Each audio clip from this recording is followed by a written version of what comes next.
and the Dish 89.7 GBH.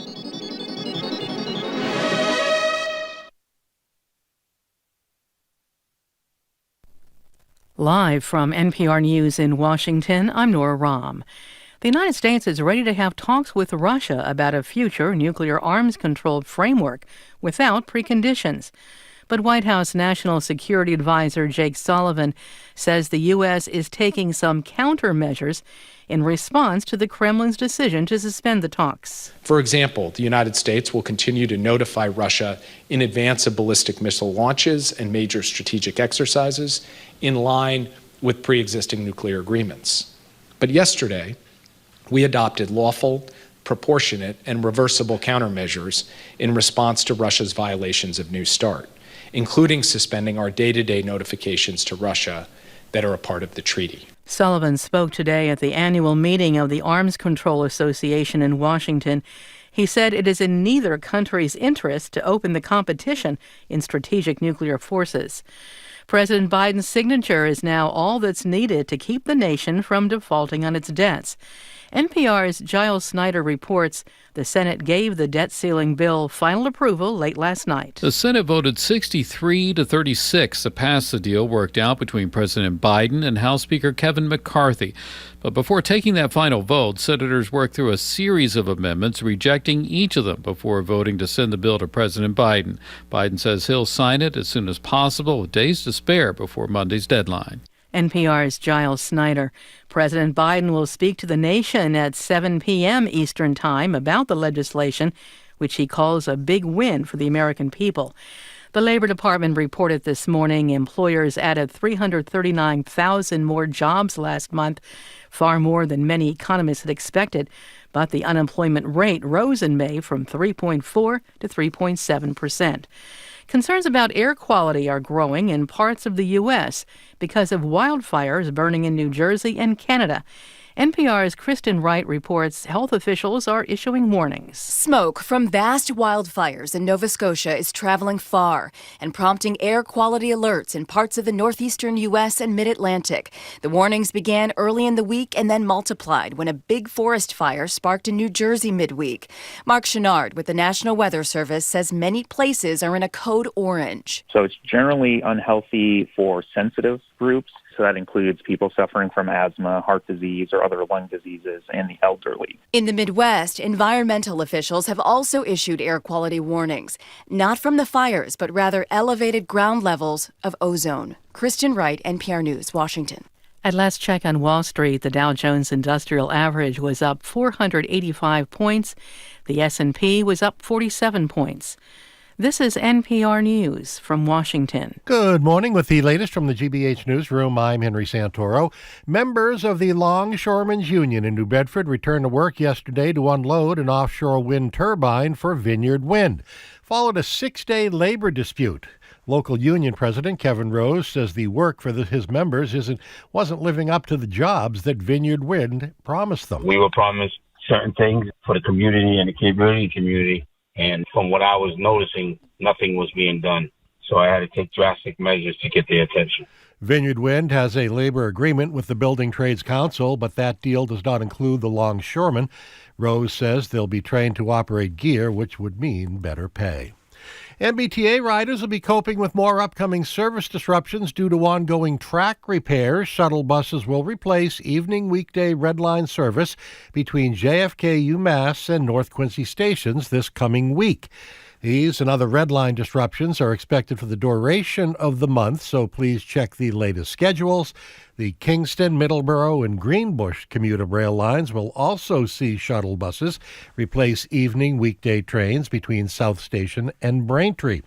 And buses will replace both branches of the Green Line extension this weekend and next. Well, I even have trains. In sports, the Red Sox host the Tampa Bay Rays at friendly Fenway this weekend. In the forecast, increasing clouds today with a good chance of showers later in the day. High about 88 degrees. Rain likely overnight tonight, low 56. And chance of rain tomorrow, a lot cooler too. Temperatures only in the mid-50s. 81 degrees in Boston right now. Support for NPR comes from NPR stations. Other contributors include Carnegie Corporation of New York. supporting innovations in education, democratic engagement, and the advancement of international peace and security. More information is available online at carnegie.org. I'm Henry Santoro, GBH News 89.7.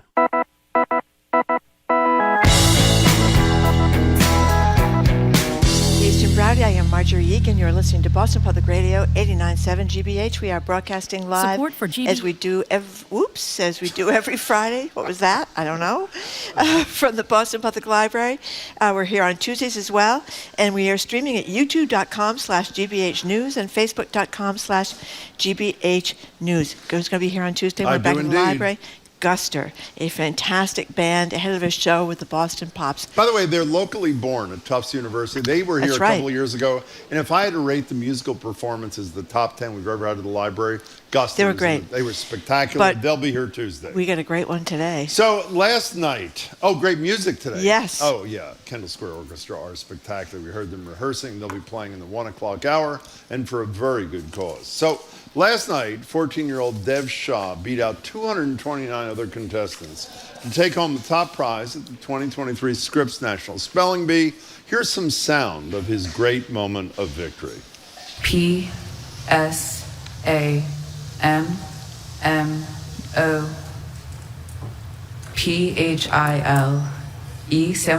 That is correct. Fame and fortune at 14. He wins $50,000, the illustrious Scripps Cup, and something else. I don't know. So if you're new to the show, every year, meaning this show, we host our own slightly lower stakes version of the Scripps Spelling Bee. We've got a list of words from this year's Spelling Bee. We have judges standing by. All we need is you at 877-301-8970. Now, this one you got to call. Texting really doesn't do it. We'll give you the word. And by the way, you're at a distinct disadvantage because most of these words, not only can we not spell, we can't pronounce. So we'll pronounce it as well as we possibly can. We'll give you we give a definition, and then you attempt to spell the damn thing. And if you do it successfully, you win the ultimate prize. Our producer back in Brighton will play this sound. Exactly. But if you get it wrong, this sound. It's very sad. So do you have what it takes? Show some courage. Give us a buzz. 877-301-8970. Hold on. You forgot a crucial part of this whole exercise. I don't know what it is. Well, we're going to give the words that were difficult in the spelling bee that no one knows what they mean, never mind how to say them or how to spell them. Correct. Then we're going to give words that are more common words. Maybe. That most, yes, we are. Maybe. I agree, you were doing that, Jim, that most people misspell, including us when we were going through the most. Common words. Common words. That's your backup. That is right. That people misspell all the time. Now, let me just make a necessary comment before we get to the contestants. Today, they're not callers, they're contestants. Yep.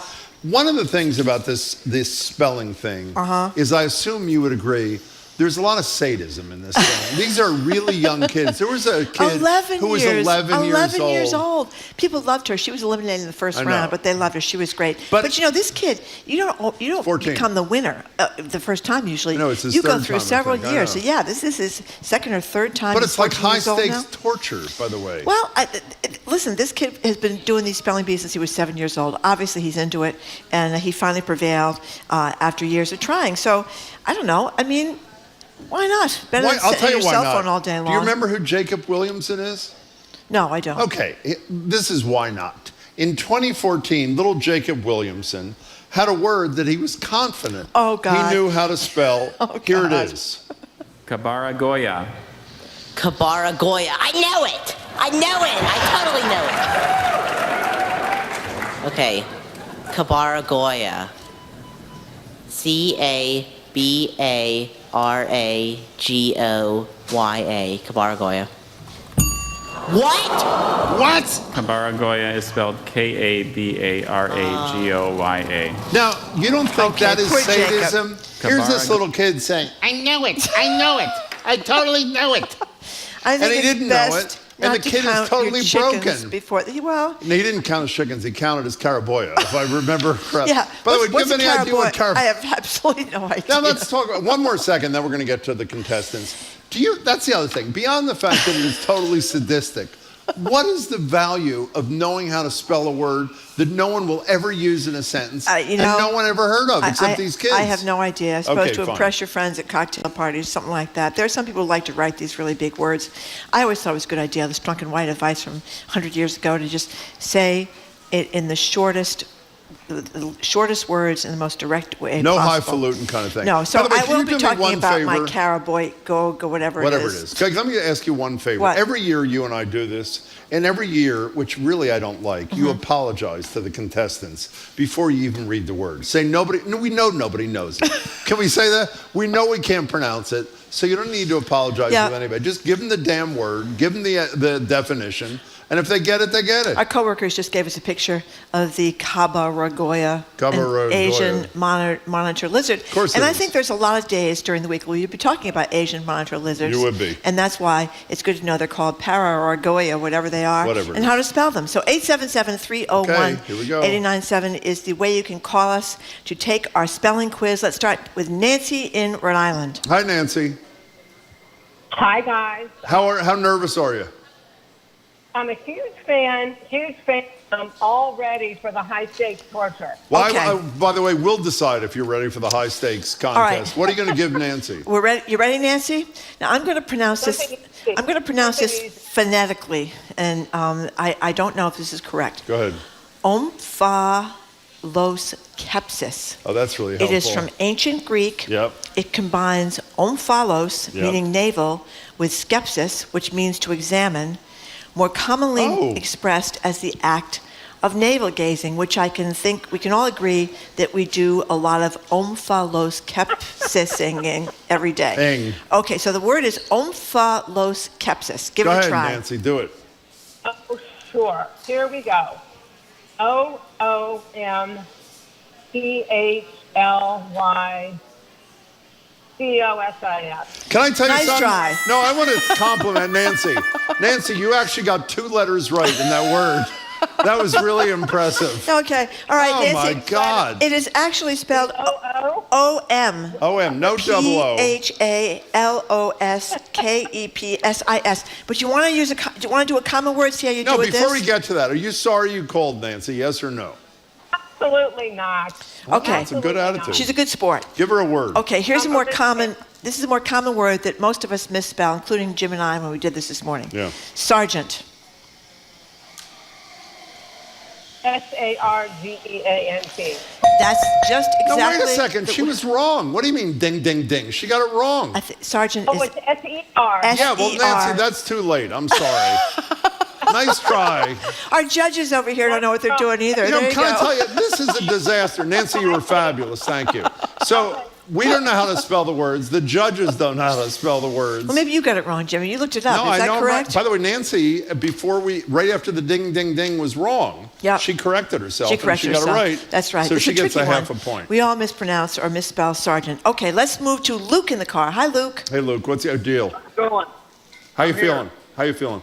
No, I'm feeling confident. Good. You are. Were you like a kid who was in spelling bees in grade school, or what? No. No. Okay. Never. I just happened to be listening to the radio when you guys did this, so. Okay. You ready? You gonna do this one too? I'll give you one. You Okay, ready, good. Luke? Yes. I'm gonna pronounce it phonetically again. Legulian. Mm-hmm. The definition of a Legulian is a lawyer known for being petty and argumentative with a tendency to fixate on minor details and technicalities. According to LSD law, what's I have no LSD idea law? what that is. It can be used to describe anyone with those undesirable traits, law degree or no. Legulian. I can use it in a sentence to help you, Luke. When I was a lawyer, I was a Legalugian. No doubt. Does that help you out? Go ahead, Luke. Take it away. All right, so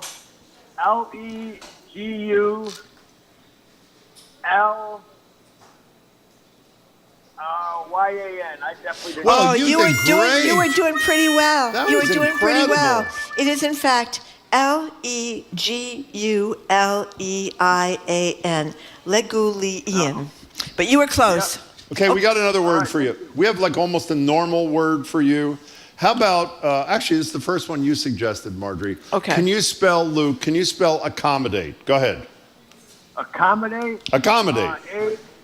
A-C-C-O. MEDATE. Well, You were close. You He were was close. close. He was This is close. one. This is people misspell these words all the time, Luke. So don't feel bad. Explain what the misspelling always is. Well, people mix up. Is there two C's or two M's? And they're both. It's both two C's and two M's. Oh, so there you go. all right. ACCOMMODATE. But Luke, you were a great Luke, contestant. don't go away. What was the experience like for you, Luke? I thought it was great. Fun. Oh, good. Well, that's a very healthy attitude. Luke, thank you very much for the call. We appreciate it. 877-301-8097. I have to compliment you for your pronunciation of the words. It's really, My phonetics. really quite impressive. Well, I was very happy to know this week that after years of telling getting rid of phonics in the schools, I'm always upset I know, was that by the way they incredible? teach reading and writing in the schools. And it's back. They don't teach writing in the schools. They don't teach grammar either. So I was happy to see that after years of saying, "Oh no, you don't need phonics. Just go by the whole word." Like you're going to learn everything by the whole word instead of sounding it out like you used to do when we were kids. Yeah. Now they've decided the whole word was a bad idea, and now they've gone back to phonics. So in honor of phonics, Jim, I'm going to pronounce everything phonetically. Pronounce. Okay. Now, before we go to the next contestant, Marjorie, Yes. do not look at your sheet. Look at me. Spell Legulian. Legulian is a lawyer known for being petty. We just did that.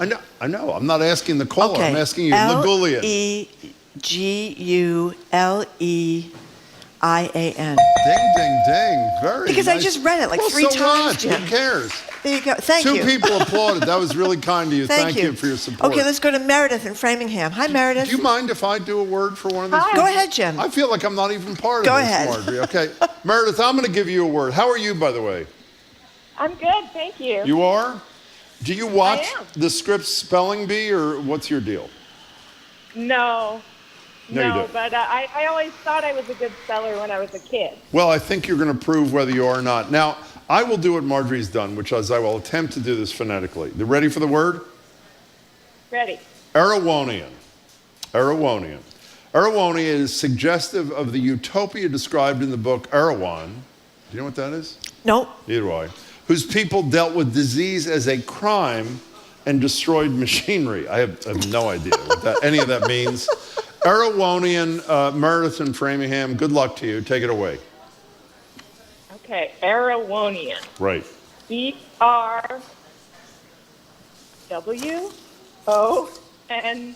ERWONIAN. That's not horrible. That is not horrible. It's EREWHONIAN. That was a very good attempt. Now, do you want to do one of the backup words in an attempt to redeem yourself? Yeah? Okay, go ahead, Marjorie. Give her one. Okay. Millennium. That's a good one, actually. Oh, millennium. Okay, I'm confident, which means I'm probably not going to get it. Okay, MILENNIUM. Oh, so close. So close. This is another one of those trick words where there's 2 L's and 2 N's. Like Accommodate has 2 C's and 2 M's. So Millennium has 2 L's and 2 M's. But you were one letter off. One letter Can I off. tell you something, Meredith? Don't go away. Being one letter off is not much. You know, I mean, it's still wrong, right? Marjorie, hello? It's still wrong. Okay, Meredith, I'm going to make you feel better. You ready for this? Hello? Meredith may be Yeah, gone. I'm ready. Okay, spell Framingham. By the way, you live in Framingham. Let me just give you a hint. That helps. Spell Framingham. It's in Massachusetts. Go ahead. Okay, Framingham. Framingham. FRAMINGHAM. You are an impressive Very good. person. Meredith, Meredith, very nice well done. job. Thank you very much. Thank you very much. Call us again. We have a text, Jim. What? I'd rather my kids play too many video games and the older ones who smoke a bit too much pot than torture themselves with this nonsense. What's the name of the They did not. That's an anonymous text. They didn't want to out the kids who are smoking too much weed in the back porch. Yeah, 877-301-8097. Why do you think, by the way, I watched this. Listen to this. What? Listen to this. This is from Sandy in Norfolk. She says, "You are killing me. Sergeant is the word I misspelled in junior high that disqualified me from the state spelling bee." Oh, that is There you really- go. So the person that misspelled sergeant, we misspelled sergeant. Everybody apparently misspelled sergeant.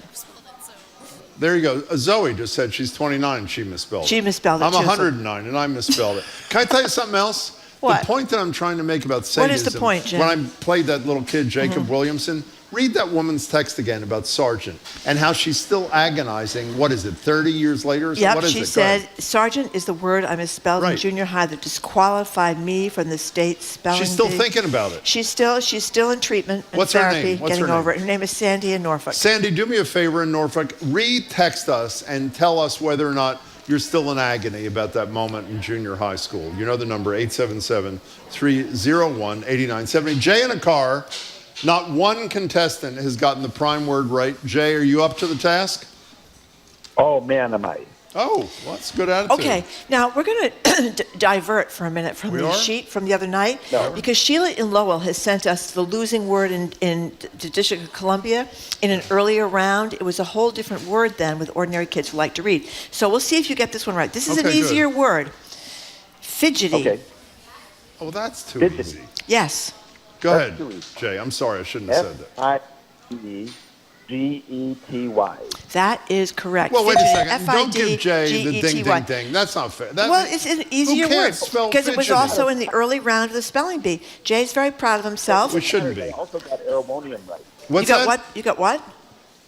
I got aerobonium right, too. You did? Can I tell you, Okay. it is really easy, Jay, to say you got something right when it wasn't your word. All right, you know then what I mean? we're going to give you another one then. If you're such a hot shot there, Jay, here's Go ahead. a chance to get another one. You ready? Yep. Well, you want to do the one that the kid won with? Sure, go ahead. Okay. I'm not sure if I want that. Yeah, okay. go ahead. Here it is. Samophile. That one is pronounced right, by the way. That's how you pronounce That's it. how you. That's said phonetically. Okay. This is the one Dev Shaw 14 spelled to win the 2023 spelling bee. Oh, you should say what it means, though. It means a plant or animal adapted to live in the sand. Go ahead, Jay. Take it away. Well, I'm not sure about this one. I'm going to have to take a guess. Okay. P-S-A-M-O-P-H-I-L-E. That is You know really what? good. You That got is everything really right, good. but there was 2 M's. You Hey, are a good don't go speller, away. Jay. Why did you know to do P before S? I just figured it was too easy if it started with S. You're a good one. Hey, Jay, that was excellent. Thank you for your call. Congratulations on almost getting it and getting fidgety. Jay was By the a way, very- can you spell fidgety or not? I can. Well, so, I mean... Well, it was an earlier word. I just Okay, wanted to fine. point. That's I what just she wanted to says. point that out. I Okay, just wanted to fine. point that out. Our number is 877-301-8970. We do this in every year in honor of the National Spelling Bee, We which do. was just won by this 14-year-old kid who spelled the word we just had almost spelled by one of our own listeners. Dev Shaw 14 spelled Summerfile. He's going to go on to a great career somewhere. I guess Did you see him hugged by $50,000. the young girl who lost? Yeah, It she was really a great sweet, sport. actually, it was. The woman that came in second. Well, she wasn't a woman. She was a 14-year-old girl who came in. Did you see what her parents second did, though? place. What'd they It was do? really nice. I mean, after she hugs the winner, she came in second. Mm-hmm. The winner got a $50,000 check. Mm-hmm. She, who came in second, her parents gave her a gift card for a lifetime of therapy, which I thought was a really beautiful gift from the parents. Yeah, no, I thought she was embraced by her mother when she got off the She stage. was. She was No, the embraced by 11-year-old was. Well, maybe she was too. I thought it was the second one that was embraced Oh, by maybe her. I you're mean, right, there's a maybe lot you're of right. mothers doing a lot of embracing after their kids After they get terrorized eliminated. their kids for 14 years to get them in the contest. That's right. Let's go to Diane. No, we got to take a break. Oh, we have to take a break. Okay, Diane from Fairhaven. Hold on, we'll get to you as soon as Hang we on, get back. We are talking about spelling words because the National Spelling Bee just happened yesterday. The winner was crowned, as it were. We're going to keep asking you spelling words after this quick break, really hard ones, and more common words that are commonly misspelled. You're listening to Boston Public Radio, 89.7 GBH. We are broadcasting live as we do every... My goal is to don't use my phone then. I just need a YouTube to watch horse racing. Serbia's most famous NBA player on and off court. Next time on The World. This afternoon at 3, here on GBH News 89.7. Support for GBH comes from you and Mass General Brigham Health Plan, a health plan connected to a world-leading healthcare system, committed to providing innovative plans, coverage, and a broad network of doctors. Learn more at massgeneralbrighamhealthplan.org. And the Office of the Massachusetts State Treasurer. The Unclaimed Property Division is holding unclaimed funds for the citizens and businesses of the Commonwealth. You can see if you have unclaimed money at findmassmoney.com.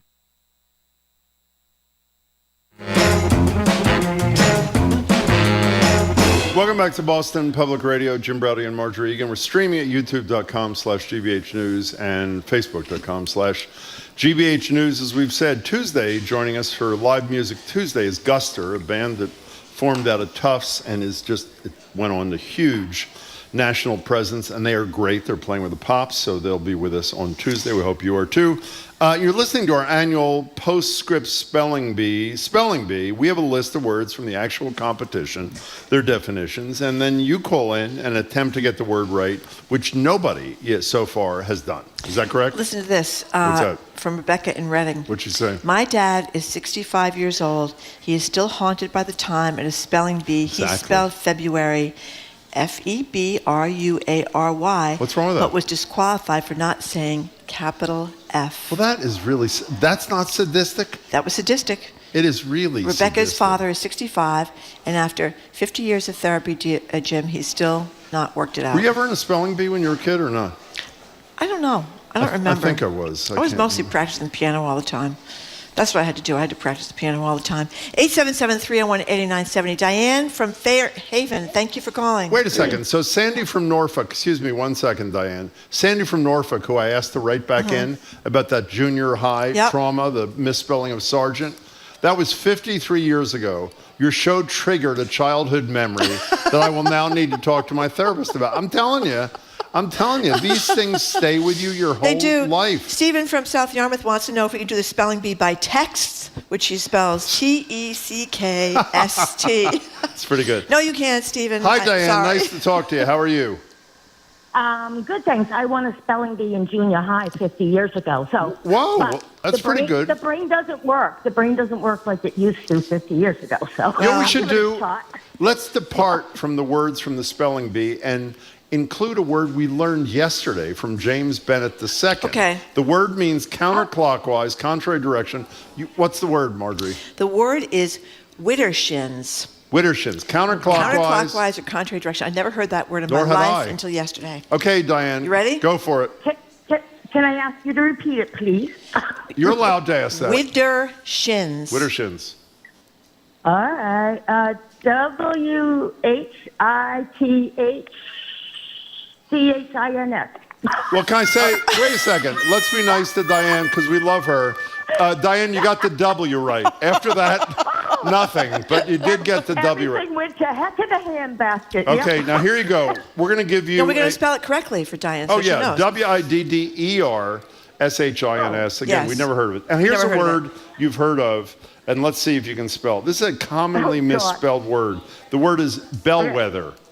Bellwether. Spell bellwether, Diane in Fairhaven. Go ahead. Well, BELLWEAPHER, bellwether. That's what I would have done. Everybody thinks. That would be wrong. But there's no A in bellwether. That it just goes BELLWETHER. It's a trickster. You know what's interesting? Hey, Diane, Yes. we love you. Thanks for the call. Thank you very much for calling. You know what's interesting? Who's the judge back in Brighton? Is it Zoe? Who is it? Zoe, how do you know, when you didn't know we were going to ask bellwether, how'd you know she spelled it wrong? So, okay. Well, I was impressed, but I shouldn't have been. She's looking him up on the internet as we say him. She's an honest woman, our colleague, Zoe. 877-301-8970. Have we ever gone a whole show after scripts where not one word was spelled right by the listeners? I don't think we ever have. Have we? Didn't somebody just spell something right? No, not the first word. Not the lead word Okay, from the contest. Didn't he spell... Okay, maybe I'm wrong. Where are you going? Let's go to Sharon on the road. Thank you, Sharon. Hey. Hey. How you doing? Good, good. I think we're in Woodstock or Putnam. Oh, Sharon, you know something? People are texting and saying we should be having spelling bees about names of cities that are spelled nothing like they're pronounced, like Worcester. Do you know how to spell Worcester, Sharon? Yeah, let's start with that. Spell Worcester. I could try that. Okay. WORCHESTER.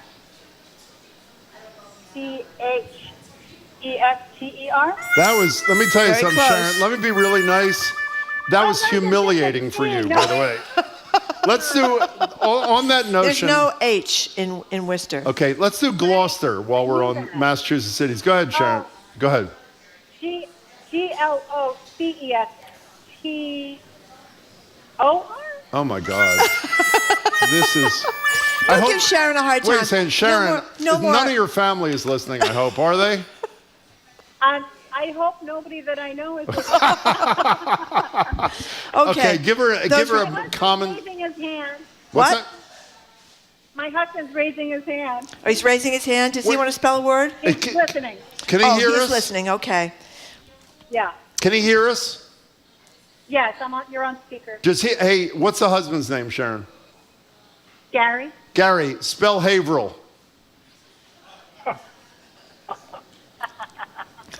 Well, nervous laughter. Yeah, Go ahead. nervous laugh. What is it? Haveril. Let me ask you something.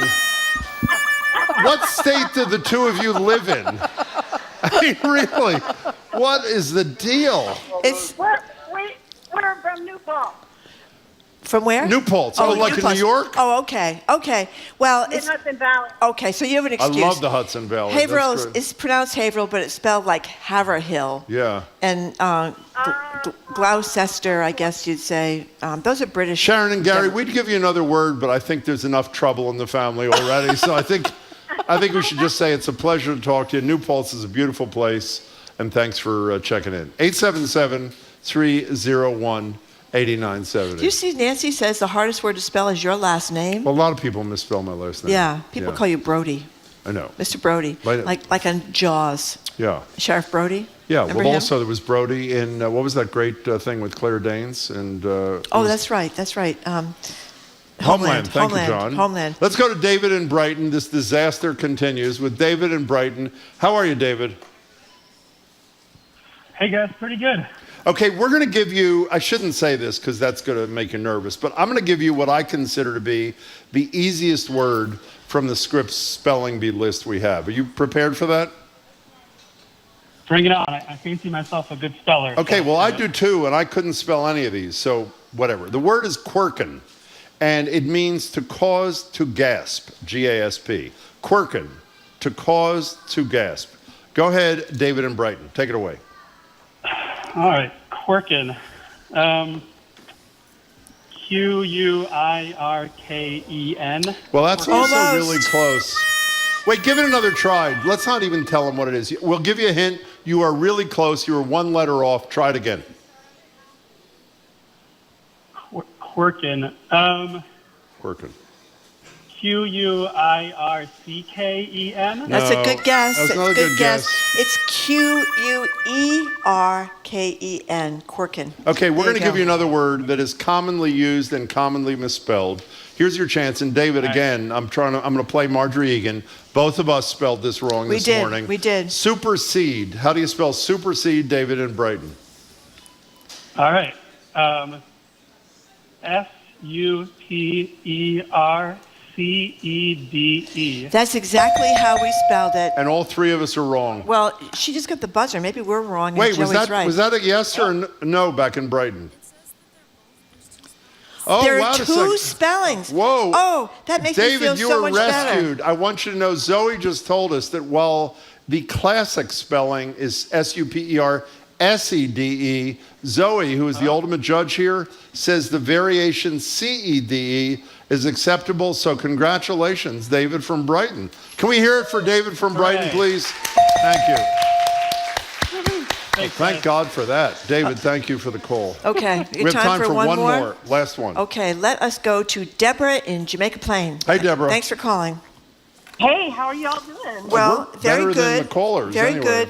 The I'm words. just trying to redeem ourselves here as a people. Well, at least David got supersede. That's not horrible. And that woman knew how to spell Framingham, where she was from. So that was a good thing. Okay, Give her you a ready? word. You ready, Deborah? Yeah. Romac. It means to romp or play boisterously. Romac. It's a good one. Go ahead, Deborah. Seen that word. Neither have I. Have we. I haven't heard of any of these words. We haven't. Romac, can I have the origin? Yeah, the origin is Greek. I have no idea. we don't know. We don't know. No, but tell her it's Greek. They don't tell us what the origin Yeah, is. I know. I checked it out. It's Greek, Deborah. I have Greek or origin unknown. Thank you, Zoe. Okay, thank you, Deborah, Zoe. does that help you or what? No, but it's Greek. It helps nothing at all. Okay, Deborah, the Okay. show is over at 2 o'clock, so let's spell the damn word, okay? Ready? R-O-M-A-C-K. Romac. Oh, That's gosh. so close. You know what's really tripping everybody up? The double Whether it's letter. double letters. Yeah. It is another double letter. It is ROMMACK. But you want to try one that's Yeah, 'cause is we like normally her. misspelled, and we misspelled this one too? Go ahead. Okay, here we go. Drunkenness. I didn't misspell this one. Yes, you did. Oh, I did. That's true, All right, actually. Go ahead. ready. DRUNKEN.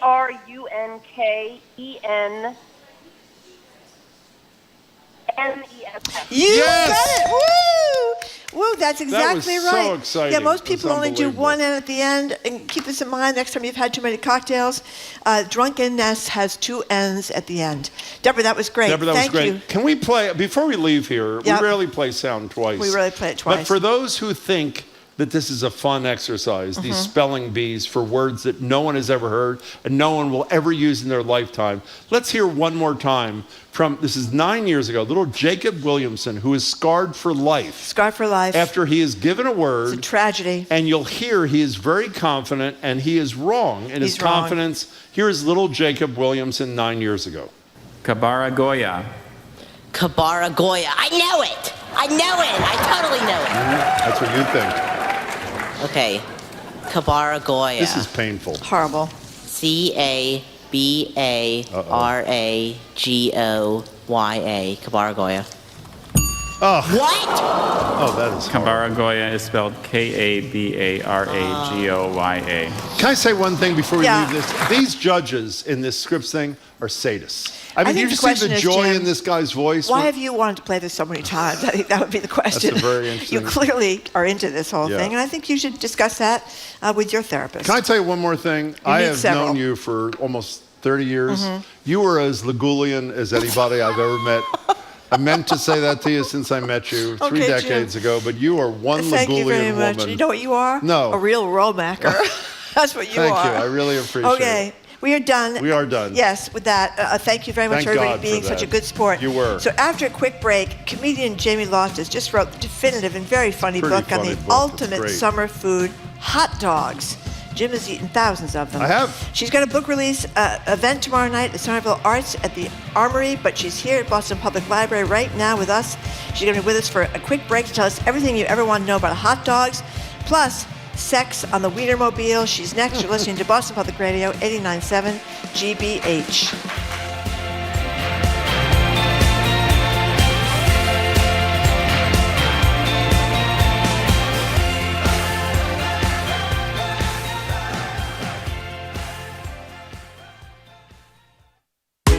I am no longer happy in my career. Everyday people, How am I going to make a change? personal stories. And one glorious September morning, that's where I see it. The bookshop is for sale. I opened the doors to the bookstore for the first time on February 3rd, 2020. And then a few weeks later, COVID hits. I have to figure out another way to make this work. Stories from the stage. Sunday night at 7, only on GBH 89.7. Funding for our programs comes from you. And Mitsubishi Electric, providing homeowners access to heating and cooling solutions with electric heat pump systems that can also achieve their sustainability goals. Learn more at MitsubishiComfort.com/NPR. And the Bach Center's Folk Americana Roots Hall of Fame, presenting Lettuce and Steel Pulse with special guest Judith Hill, performing at the Bach Center Wang Theater on Sunday, June 25th. More at bachcenter.org.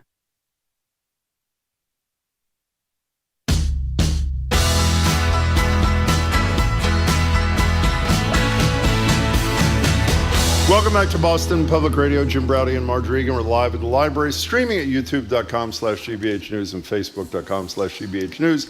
Once again, Tuesday, we usually always have music on Fridays, as we do today with the Kendall Square Orchestra. Next Tuesday, Guster, a band that was formed out there at Tufts that went on a huge national fame, and they are spectacular, will be playing live on our show at the library ahead of a show with the Pops. In any case, we're joined now in person by comedian, podcaster, and most importantly, hot dog aficionado, Jamie Loftus. Her latest, Raw Dog, The Naked Truth About Hot Dogs, is essential summer reading about America's favorite summer food and our occasionally complicated relationship with it. She might just be the biggest advocate for hot dogs since this Boston native uttered her iconic line in Legally Blonde. Oh my God. You look like the 4th of July.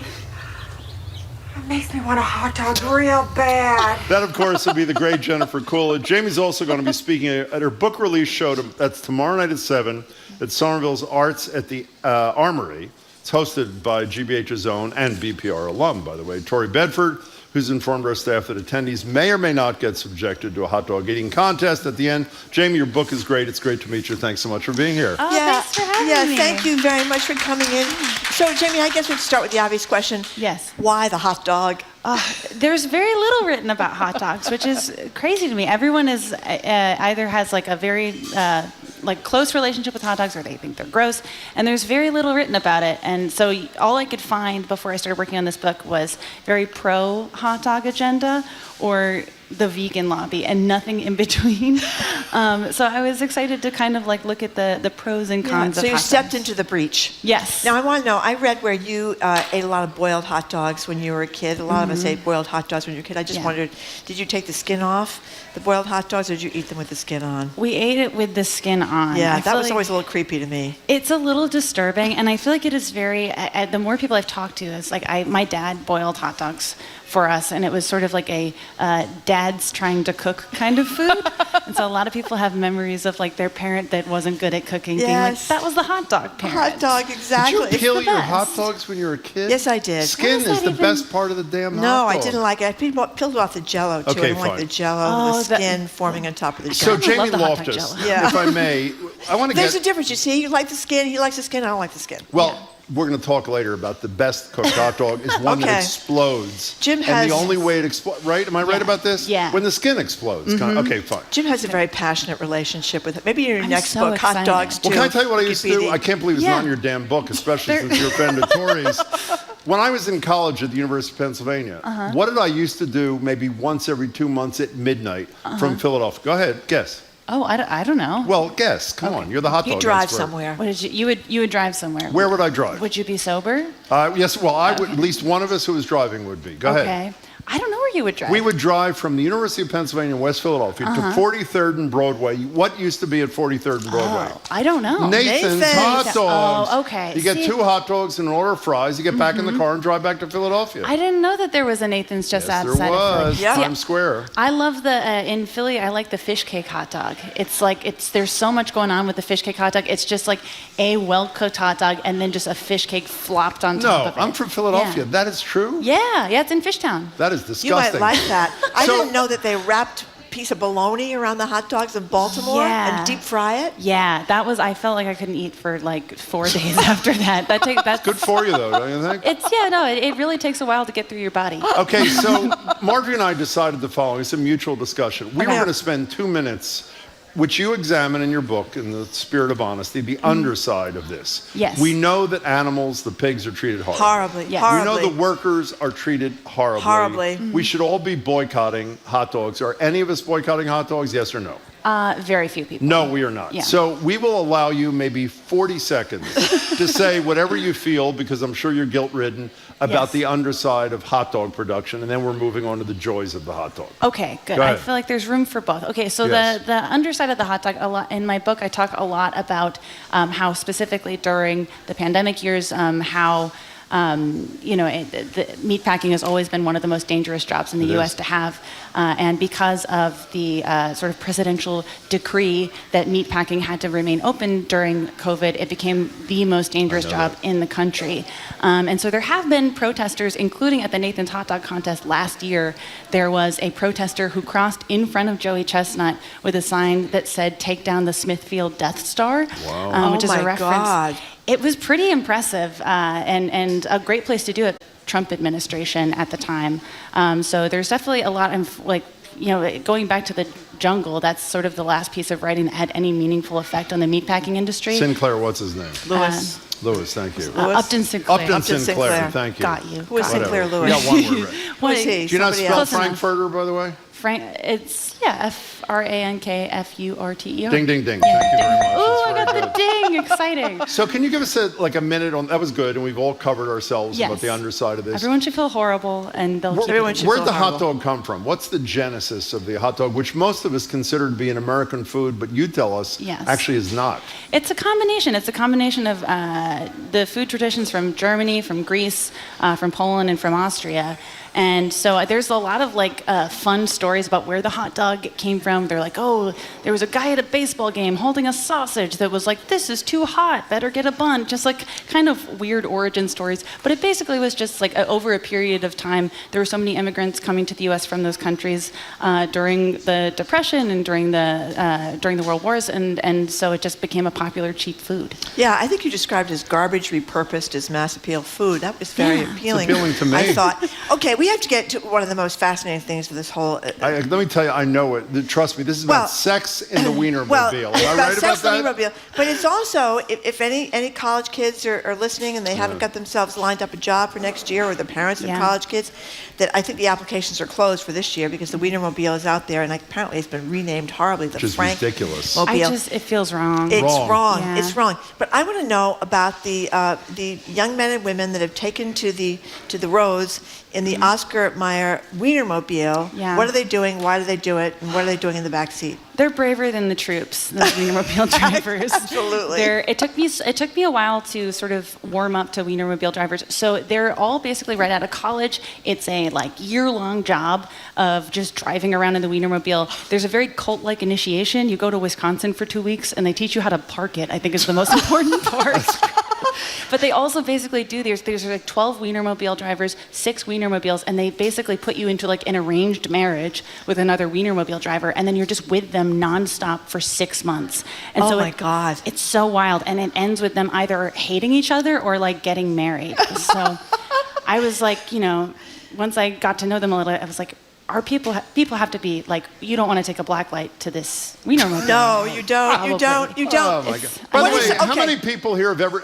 We were assuming you know. Do you know what a Wienermobile looks like? No, we have to find that out. We have to very find that few, out. So you should describe What does it look like? I've seen one. Have you ever seen one? No. I have. They're gigantic. I mean, it's like a gigantic hot dog shaped car. It looks like an Oscar Mayer Wiener. It's the red with the yellow strap. It's huge. It has 6 seats inside. Wow. One of which is for sex. I just learned this out. For sex. I learned about It's it a recently. reclining seat? It's just kind of like hidden, so like you can't see it. I finally got this. Didn't make the book because the Wienermobile drivers I spoke to were very professional. But then I interviewed one last week, and he no longer works for Oscar Mayer. So he's like, "All right, I'll tell you what happens." And he's like, in the back left seat. We call that the meat seat, and that's where the magic happens. Okay, we have a bit of news here. Yeah. First of all, can we put the picture of the Wienermobile up there so people can see it? I think they'd love to be able to see it. And Nicole, one of our staff members here, apparently, she wanted to drive the Wienermobile. Wait, is this true or is not true? Yeah, and when she didn't She's get nodding. the job with the Wienermobile, she said, "Oh well, I'll come work for Boston Public Radio." Well, that's the choice that most people make when they're producers on the show. Either that's great. It's a very intimate. It's a very competitive job. I think that they say like 1% of people get hired. Only 1% of people get hired, Nicole. So there you go. What's the purpose? impressive. What's the purpose of the Wienermobile? what do you mean please? purpose? Oh. It's just, I mean, that's a good question. Because you would think if you go to the Wienermobile, because they drive all around the country, they'll visit grocery stores, they'll go in parades, all this stuff, and you would think that they would be like giving out hot dogs, but they're not. They're giving out nothing. They're giving out little whistles. They give you little Wienermobile whistles. So it's kind of anticlimactic because you meet these very like gregarious 23-year-olds, and then they're like, "Well, here's a whistle, bye," and that's kind of it. Yeah. I think it's just to help young American kids fall in love. Did you know that half of the people who work on the Wienermobile are pregnant? You didn't include that in your book. But No. They're practicing safe sex on the Wienermobile. We're Jim. talking to Jamie Loftus. The book is Raw Dog, The Naked Truth About Hot Dogs. How many places did you go during the summer of the dog or the summer of the hot dog or whatever the hell it was called? Hot dog summer. Hot dog summer, thank you. I would say around 150 places. Not all of them made the book. Because at some point the book was reading like, I had this hot dog and it was good. I had this hot dog and it was good. So I kind of like played the hits. And what's the most by the way, am I not right? Is your boyfriend or maybe your ex-boyfriend now, he doesn't eat mustard.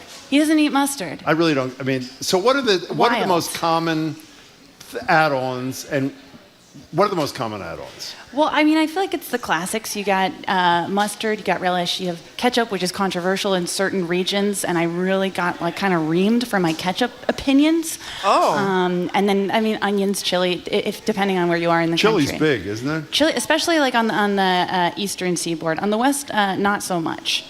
You know, speaking of chili, could you explain what this means? This is from your book, page 98. Okay. There's Murphy's Law. We're talking to Jamie Loftus. It's her book, Raw Dog.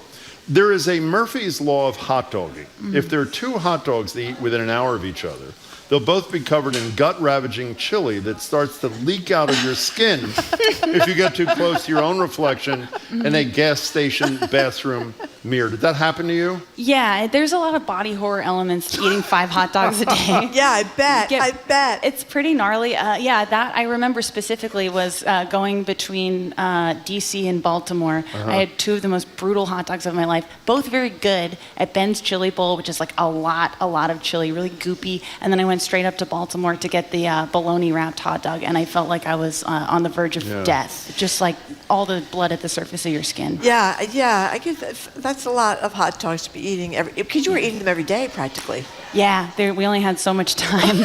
So let me ask you, is there like a hot dog to Tootie hot dogs with all your hot dog eating that you think is the way to go?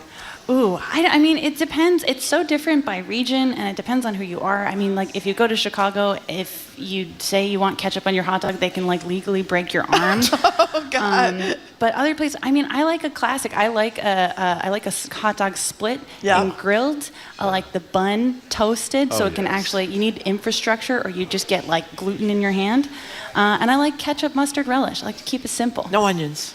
I can Costco, the big thing on Costco. By the way, we thought until I read your book, we were talking about, I don't know why we were talking about hot dogs at Costco, because I went, they didn't raise the price. $1.50 with the drink. Right, yes. And you, I didn't know if it was apocryphal or not, you reiterate the story that the old CEO threatened to kill the new CEO if he raised the price above $1.50 for the combo. He said, "I will expletive kill you if you raise the price of the hot dog," which is a cool story. But anytime like the CEO is the hero of the story, I'm a little leery of it. You know, Jamie Loftus, are you still with the boyfriend or you're not? No. Okay, so I can ask you the question. We have pictures of the Wienermobile, by the way. You can put it up? Yeah. Well, it doesn't matter. I'm not sure how you do it. There it is, right wow. there. There's the Wienermobile. In all its glory. That's called the phallic mobile, I believe it's called in most parts of the country. I mean, what kind of reaction do people get when they're driving into town in the Wienermobile? It's great. It's joyful, don't you think? People love the Wienermobile. People have. I've loved talking to them about like how intense the response was, and then sometimes there are people like they have to be careful about where they park it at night because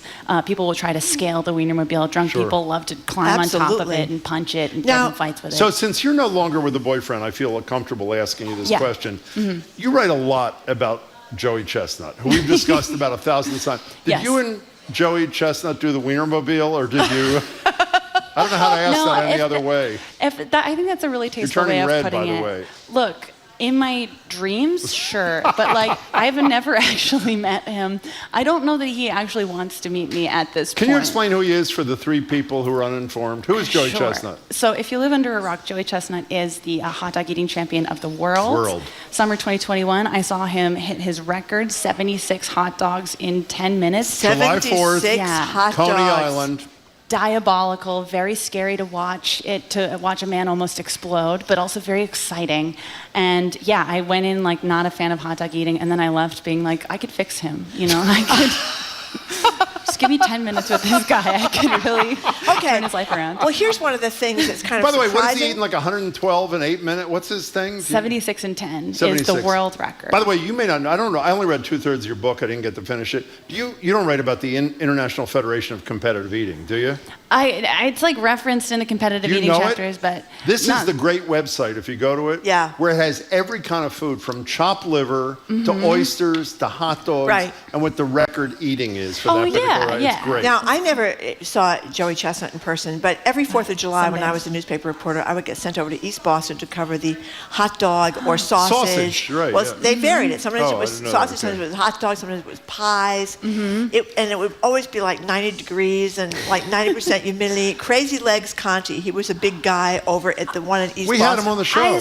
I saw him a couple days ago in New York. He gets around, that Crazy Legs Conti. Yeah. Well, the weird thing is you kind of expect these people to weigh like 9,000 pounds and it'd be absolutely enormous. There's an Asian woman. The Japanese woman, the Black Spider, or whatever. Yeah, oh my God, Black Widow. Black Widow. She's amazing. Like, she weighs about 75 pounds. Yeah. I don't know how she does this, but they get up there and they shove all this food and then with they start rolls. to get with the rolls. And they put the rolls in the water. And they get them wet. Yeah. I do those at my shows. Me and Tori are going to do that tomorrow night. You're not. I've been You doing are? it with every moderator. It's That a is fun jump horrible. scare. Is Tori a good buddy of yours? Yeah, we've known She each is. other since college. Yeah, I've known her since college. So she knows how to. So she knows how to eat a lot of hot dogs, putting the buns in the water and all that kind of stuff. She knows the technique. I've never Yeah. seen her execute it. And before. then Were when you they- an Emerson kid too? Yeah, Oh, I yeah, didn't yeah. know that. So Oh, when that's they great. start to get full, they start to look like chipmunks, right? Because it's Yes. describe the end of a hot dog eating contest. Well, not the part where you disgorge Not the the whole part thing. you disgorge Right. it. Well, that's the object, not to have to throw it You out. can't. Right? If you do it, you lose. Right, exactly. Well, that's what I think is fascinating about the end, because they don't show the,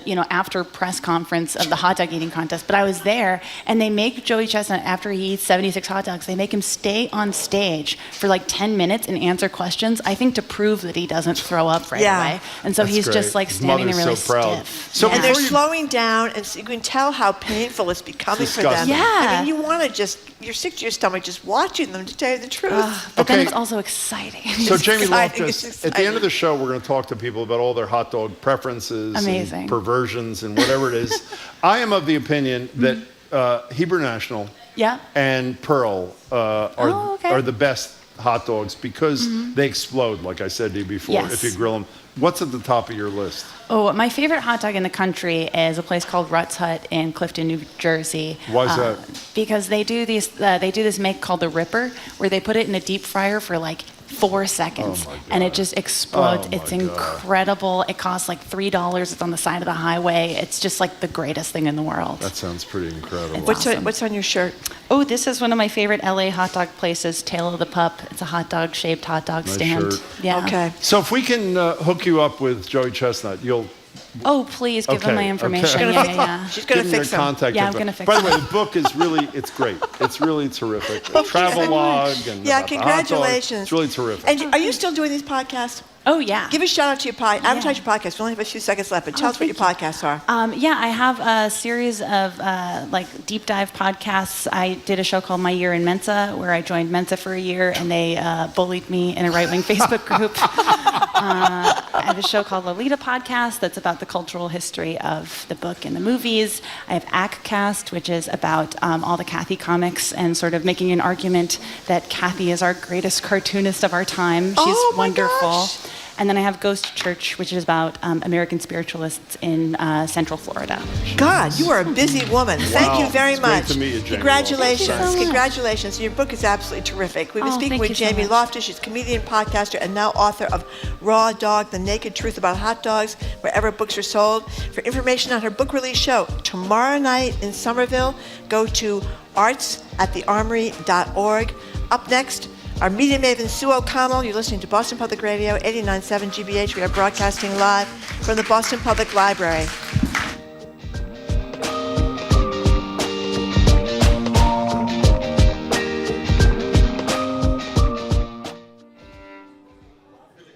Display?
enough minutes? Oh, good. I think they might be more the fast stuff. Oh, okay. You know what I mean? Yeah. So they're getting. Told it sounded lovely. Mm-hmm. I think we're all set. It's different. Very different. The second part of Jesus, like really different. Just a little bit. Oh, there's just one piece though. Yeah, but it's just this. And that was the ramp up, right? A little bit. Yeah. Oh, that wasn't all in its entirety? No, but there's a minute left, right?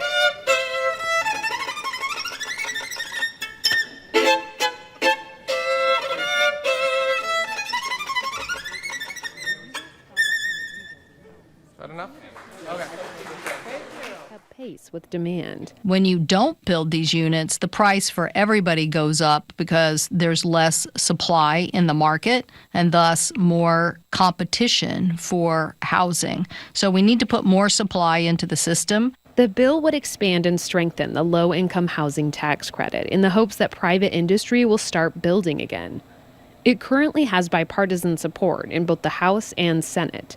For NPR News, I'm Lauren Patterson in Pullman, Washington. From Washington, D.C., this is NPR News. Good afternoon. With the latest from the GBH Newsroom, I'm Henry Santoro. Local scientists believe there's a reservoir of fresh water that sits beneath the sea floor off the coast of Martha's Vineyard, and they want to know how it got there. A team of the Woods Hole Oceanographic Institution plans to embark on a drilling expedition to better understand what are called offshore freshened groundwater deposits. Senior scientist Rob Evans says locals may see the offshore drilling work underway. I really want the community to understand that this is a scientific expedition. We're looking for water, not oil, right? I mean, you can imagine how the rumors could sort of start. The expedition is planned for the summer of 2024. The cannabis shop that settled with federal workplace safety regulators last year over the death of an employee has announced that it's closing its doors. Authorities say that Trulieve Cannabis Corporation will not only close its shops in Northampton, Framingham, and Worcester by the end of the month, but will also cease operations at its cultivation site in Holyoke by the end of the year.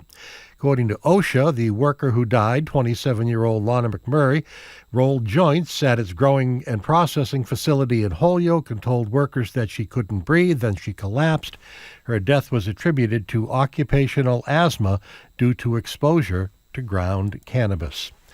Red Sox host Tampa Bay at friendly Fenway this weekend. Increasing clouds today, a very good chance of showers later in the afternoon. High today in the mid-80s. We are at 80 degrees outside our studios here in Brighton. Support for NPR comes from NPR stations. Other contributors include the United States Postal Service, reinventing its network with shipping options designed to keep businesses moving forward. USPS, delivering for America. USPS.com/moving forward. Oopsie. I'm Henry Santoro, 89.7 GBH News.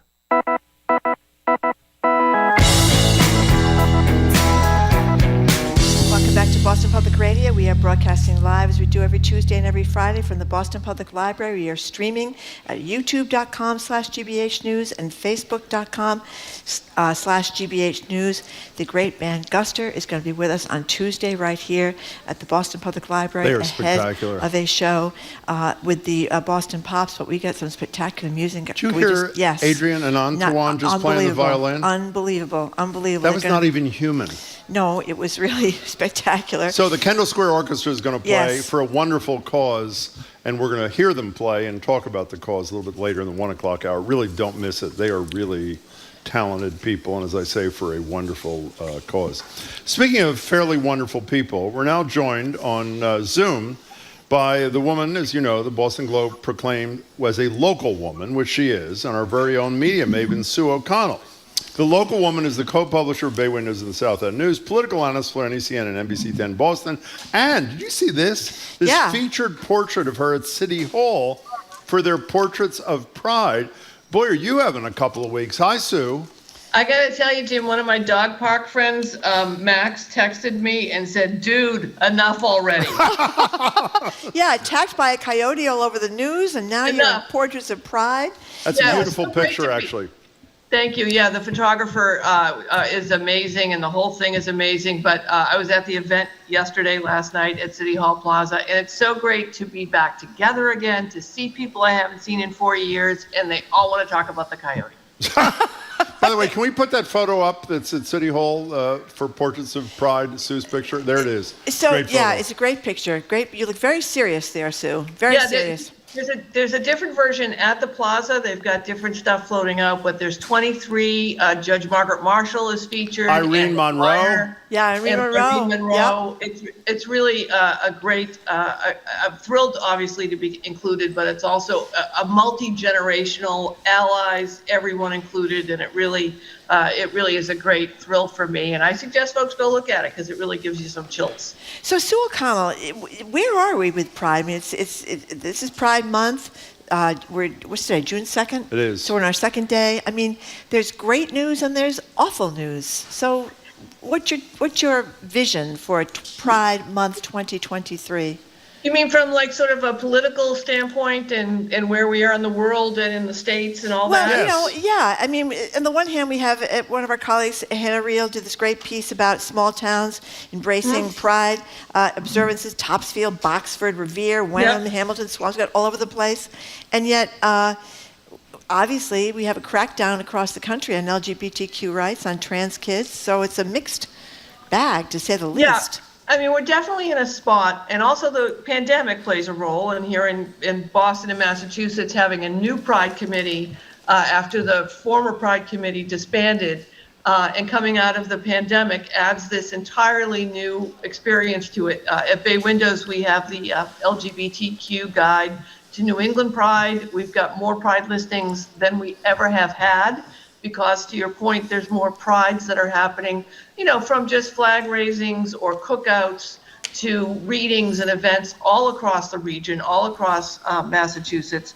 And I think that this is a reaction to a very, a moment where we're taking stock. Here in Massachusetts, we're still in very great shape, although occasionally there's a town that will ban a drag book reading somewhere, or there'll be a flare-up.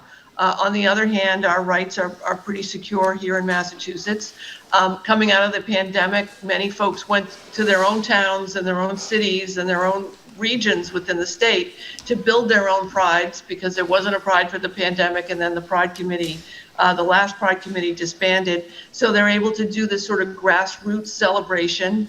And at the same time, as you point out, Marjorie, and we all know that across the country, the conservatives, the mostly Republican conservatives, have chosen trans children to be the enemy of the Republic. And that is both heartless and disgusting. They're among our most vulnerable members of our entire society. So, Renee Graham had a great piece in the Globe today where it's a moment to celebrate that we're getting back together, that we are out in our neighborhoods. Some people have moved back home, right? It used to be you could only go to Boston, New York, San Francisco, but people are moving home with their families and can be out and safe in their neighborhoods. But at the same time, we're under siege across the country and in some places across the world. So it's a very complicated Pride this year, but we can celebrate getting back together, celebrate that we have these great rights that we have earned in the country, but not forget for a moment that we are under attack. Sue, one last thing. One last thing. Is the information, all the Pride activities available on the Bay Windows, I mean, or as Margie used to call it, Baywatch, but it's actually called Bay Windows. On the Bay Windows website? Is Absolutely, that yep. Anything we've missed, let us know and we'll include it. But we have all New England states except for Connecticut because no one in this region cares. By the way, talk about the negative stuff. The statistic that's burned in my head this morning, and it shouldn't have surprised me, I was mentioning it to Marjorie, that in the last 6 months in this country, more anti-LGBTQ laws have been passed than in the past 2 decades combined. Right. I just wanted to ask you something, Sue, because we were talking about Pride Month yesterday, and I must have gotten, I don't remember, a lot of emails from people who said, Text. What? Text from people who said, I'm a liberal, I'm a Democrat, I'm all down with LGBTQ stuff. I think these attacks on trans kids are terrible. However, I don't like trans women competing against women that are biological, what do we call it, straight women, whatever we want to call them, or gay women, whatever, in sports.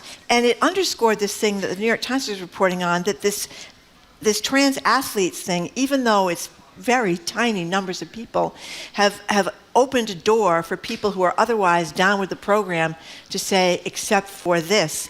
And I'm wondering, it's almost like defunding the police, which was a stupid thing that nobody should have said, enable people to talk about that constantly, focus on defunding the police, even though nobody was defunding the police, and focusing on these trans athletes thing, that's hurting efforts of acceptance.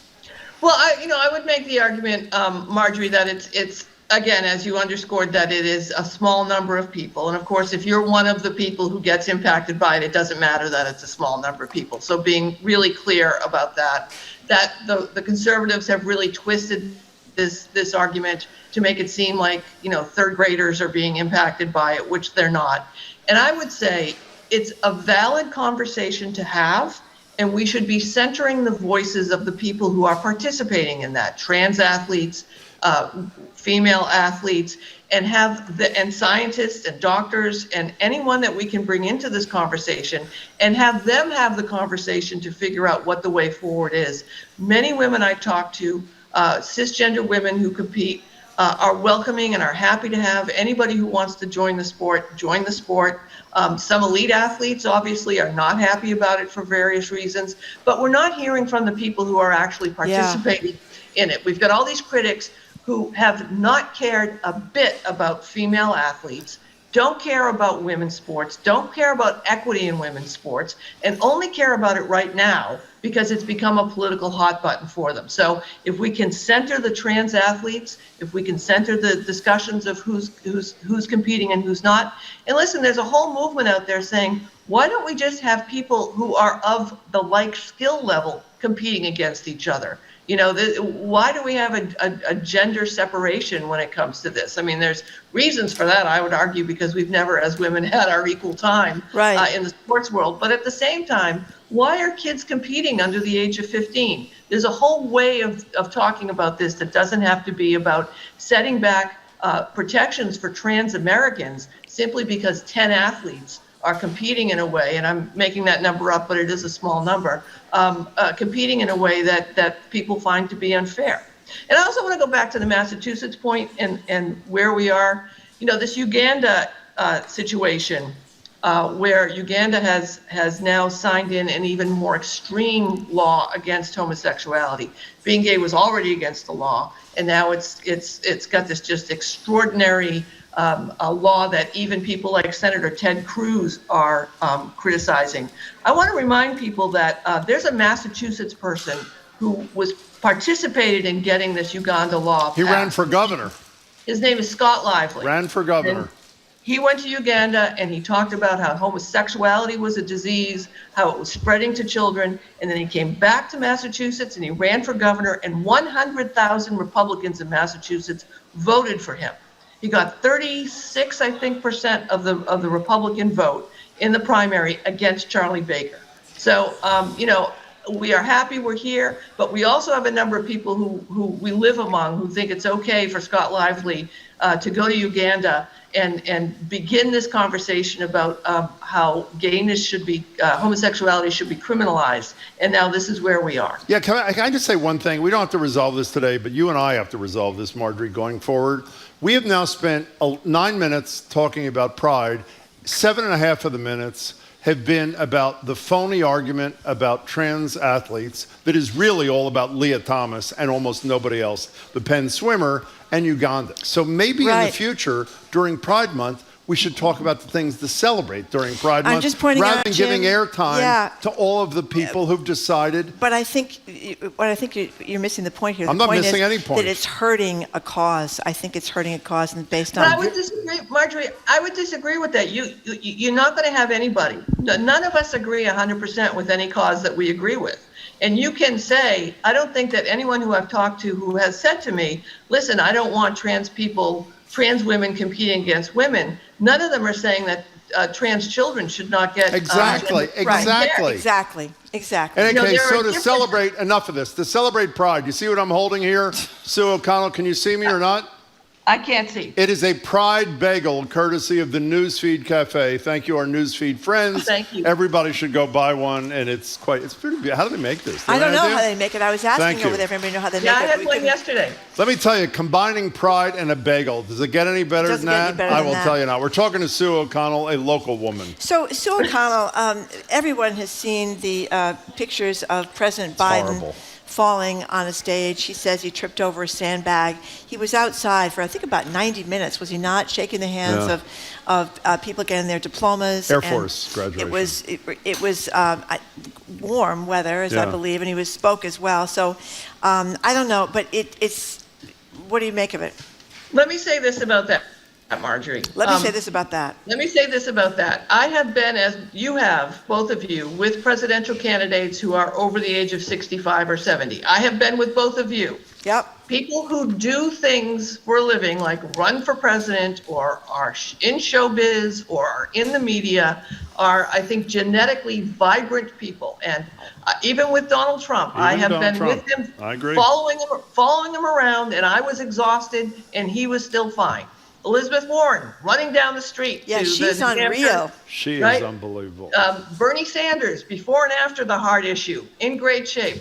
Joe Biden, you can have a conversation about his age. That's a worthy conversation to have. But simply having some heat issues standing there and falling a bit is not worthy of the conversation. The man has ridden a bike more often in the past 2 years than I have in the past 10 years. He is in much better shape than I am. And the last 2 times I rode a bike was in Italy, and I fell.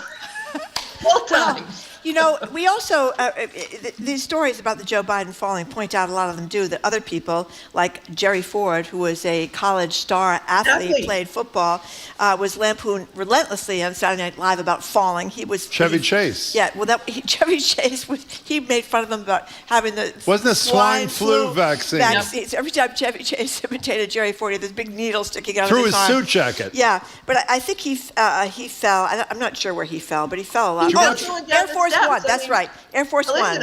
That's right. I almost fall like every day. Yeah, but can I tell you, this is one of these. H.W. Bush fell? Yeah, he's not running for president. While bowling? Yeah, but can I tell you something? The rational response, and I agree with every word you said, Sue O'Connell, is not how this plays. The problem is it feeds into, whether people like it or not, he's an 80-year-old guy who appears to be quite fit, as you said, and we're going to see this like 10,000 times, and I assume we're then going to see Donald Trump a few years ago walking down a ramp and practically not being able to walk down a ramp.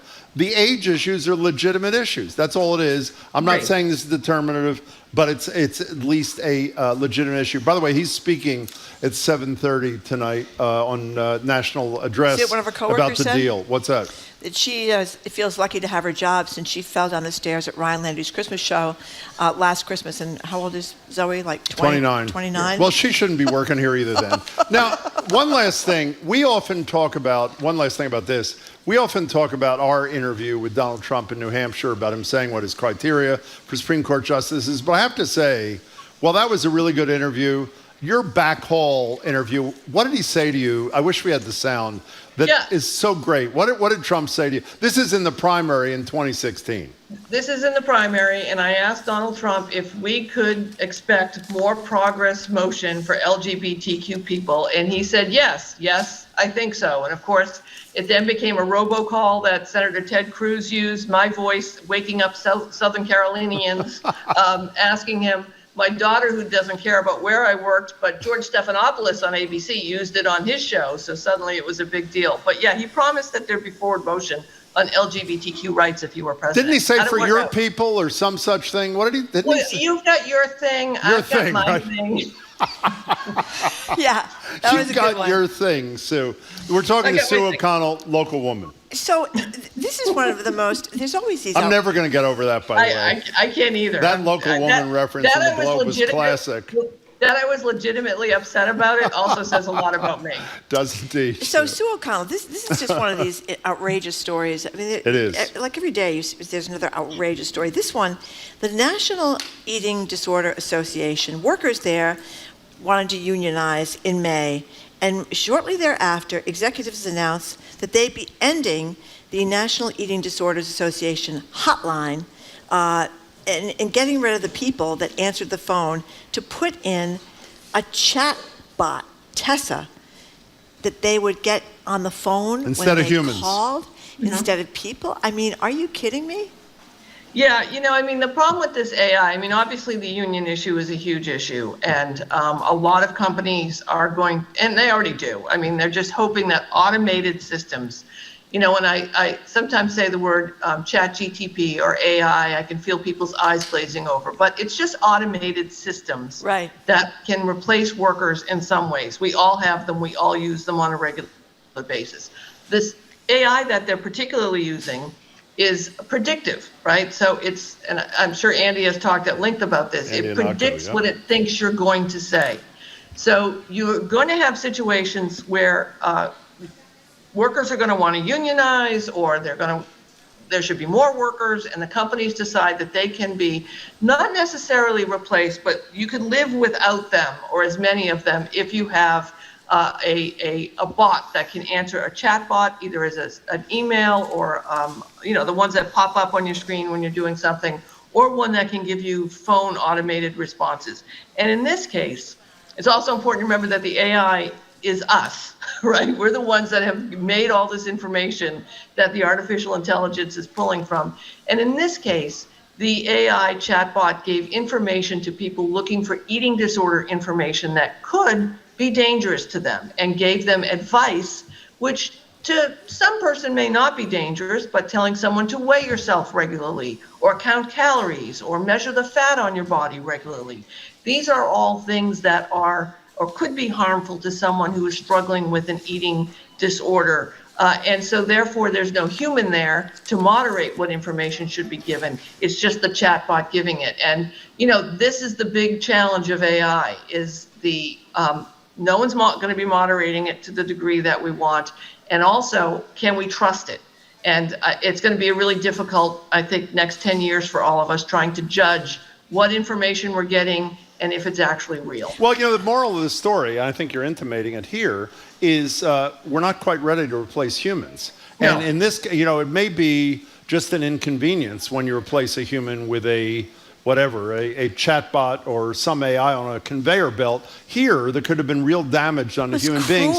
And the head of the eating disorder hotline denied that it had happened until one of the callers to the hotline was smart enough to tape what the chatbot said and ultimately relented. So for those of you who are really excited about AI in the future, just be aware there are a lot of things that humans do that it's still not quite ready for. So Sue, since you are the local woman in the news, we have to return to animals. By the way, you are never going to live this down. You know this. I'm not. Doesn't matter what you do. Okay, so we started, everybody knows the coyote jumped the fence, went after Sue. If I hear it one more time, I'm going to scream. Then you text me the other day. Did you text me the other day? Are you I texted you yesterday morning. By a wild turkey? What was that about? Well, it was just, it's like, a little later in the morning. It's like 7 o'clock. I'm walking up the street with Maud. Again, I forgot my retractable baton. Yes. And the lady across the street yells to me, hey, I saw you on the news. You're the coyote lady. I saw you on the news. Coyote and lady. I'm going, yeah. And I walk up and there's 2 turkeys right in front of me. Oh, God. So I decided to video it and send it to Jim. But now, by the way, it's not just coyotes or coyotes or whatever they are, and now it's that bear, Buster the bear. Here's Plymouth resident Kristen Sass and kids watching Buster the bear walk through their yard. Here's a clip from the video. It's published in the Boston Globe. Hope everybody's inside. Oh my God. What if he starts living here? There he goes. What if he starts living here? He's going home. I don't think they're home across the street. By the way, what the kid says, if you couldn't make it out, is gasp a bear, and then says, Mom, what if he starts living here? It's like Greater Boston has become a zoo, is the bottom line. Is that not the conclusion? Jim, you can't, listen, Bear Week in Provincetown is July 8th. Bear Week. You cannot get from New Hampshire to Provincetown unless going along the south coast. So it's just, you're just going to see more bears. I mean, I had a bear encounter once in the 80s, and I may or may not have been in the woods during hunting season in New Hampshire, and may or may not have been on something that may have made things seem weird. But if you stay very still, they don't go near you. Okay, so Sue O'Connell, Jim didn't think this was that big of a deal. I would find it very upsetting. Time's almost up here. It is? Yeah. Oh. But go ahead, we can do this quickly. Really quickly. Purple streetlights on the highway and in parts of the Back Bay and the South End? Who cares? They're not working. Because you're in your house and you get this weird purple light coming through at night. And it might be red or green instead. So who cares? Red or green? Or purple. We don't want that. We want regular. They're not working. Yeah. They don't. I mean, you're a Roxbury resident. Do you think this is outrageous that we get the wrong color streetlights on some of these? No, we didn't get the wrong color. They're just broken. Defective. They're not working. That's right. What happens when they don't work? So we need to get them replaced. The highway people say it's not a danger. I guess we'll be the judge of that. So what is this, an LED malfunction? Is that what it is? Yeah. LED malfunction. I repeat, who cares? They called the city to report the purple lights. It took them like 9 months to come out and fix the lights. Your whole set is purple. Who knows what's happening? That's a very good point. Is it purple? It is. I thought it was blue. Okay, enough of you. Sue O'Connell, we love you, local woman. Hey, watch out out there on the mean streets. You don't want to get, what could be next? A coyote, turkey? What could be next? Any mountain lions out there? I had a run-in with the possum once, but I wasn't sure what was really happening because it didn't move. But they are frightening-looking animals. There was one on my front porch a year or two ago. Yeah. With the fisher cats. I was petrified. Well, they kill you. You have to watch out for them. They could kill you. That's like in Michigan. Yeah. That's not here. I remember the lady brought us to real live fisher cat. Oh, she did. I forgot about that. I think it was a stuffed fisher cat. It was stuffed fisher cat. Thank God. Yeah. It got loose in the studio. We would have been in big trouble. Exactly. Sue, goodbye. Okay. Nice to see you. Thank you very much. Bye. Pleasure. We've been Sue speaking O'Connell. with Sue O'Connell, co-publisher of Bay Windows and the South End News, media star all over Boston, Local coyotes, woman. turkeys, local woman, that's right, survived coyote attack. She's political analyst for NECN and NBC 10 Boston. Okay, up next, Corby Kummer, food and policy analyst, is with us. We're going to ask him about hot dogs as well. You're listening. These days, people go to great lengths to shed the stress of daily life. There's acupuncture, deep tissue massage, meditation, yoga. At All Things Considered, we offer our own type of healing, invigorating news stories that span the rainbow of human experience. Nourish your mind and escape from the ordinary. Weekdays on All Things Considered from NPR News. Today at 4, here on GBH News 89.7. Support for our programs comes from you. And Comcast. Through Project UP, Comcast is committing $1 billion to help provide people with the skills, resources, and opportunities they need to succeed in a digital world. Learn more at comcast.com/projectup. And Rockland Trust Bank, dedicated to providing advice and support to the community for over 115 years. More at rocklandtrust.com. Rockland Trust Bank, where each relationship matters. Member FDIC.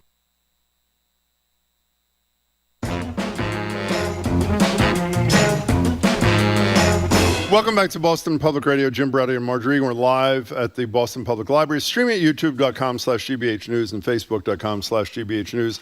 We've been telling you, next Tuesday, Guster, a huge band that started locally, became a huge national hit, head of their show with the Pops, is going to be performing here live on Tuesday. Wouldn't miss it. And I also wouldn't miss, if you're in the neighborhood, at about 1:15, Kendall Square Orchestra is going to perform. We heard them rehearsing before the show and at noon. They are really, on a hot, beautiful, almost summer day, they are perfection, so I would stop by. Speaking of perfection, we're joined now at the Boston Public Library by, exactly, Corby Kummer.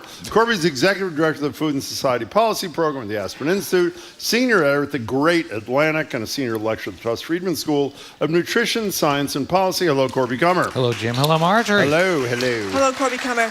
So, it was a compromise on this debt ceiling thing. Democrats lost some of what they wanted. The Republicans lost a lot more of what they wanted, I think. But one of the things that went down was involved food stamps. So what happened? I think the Democrats got a lot more than the Republicans did on food stamps. So they have raised the age of work requirements from 49 to 55.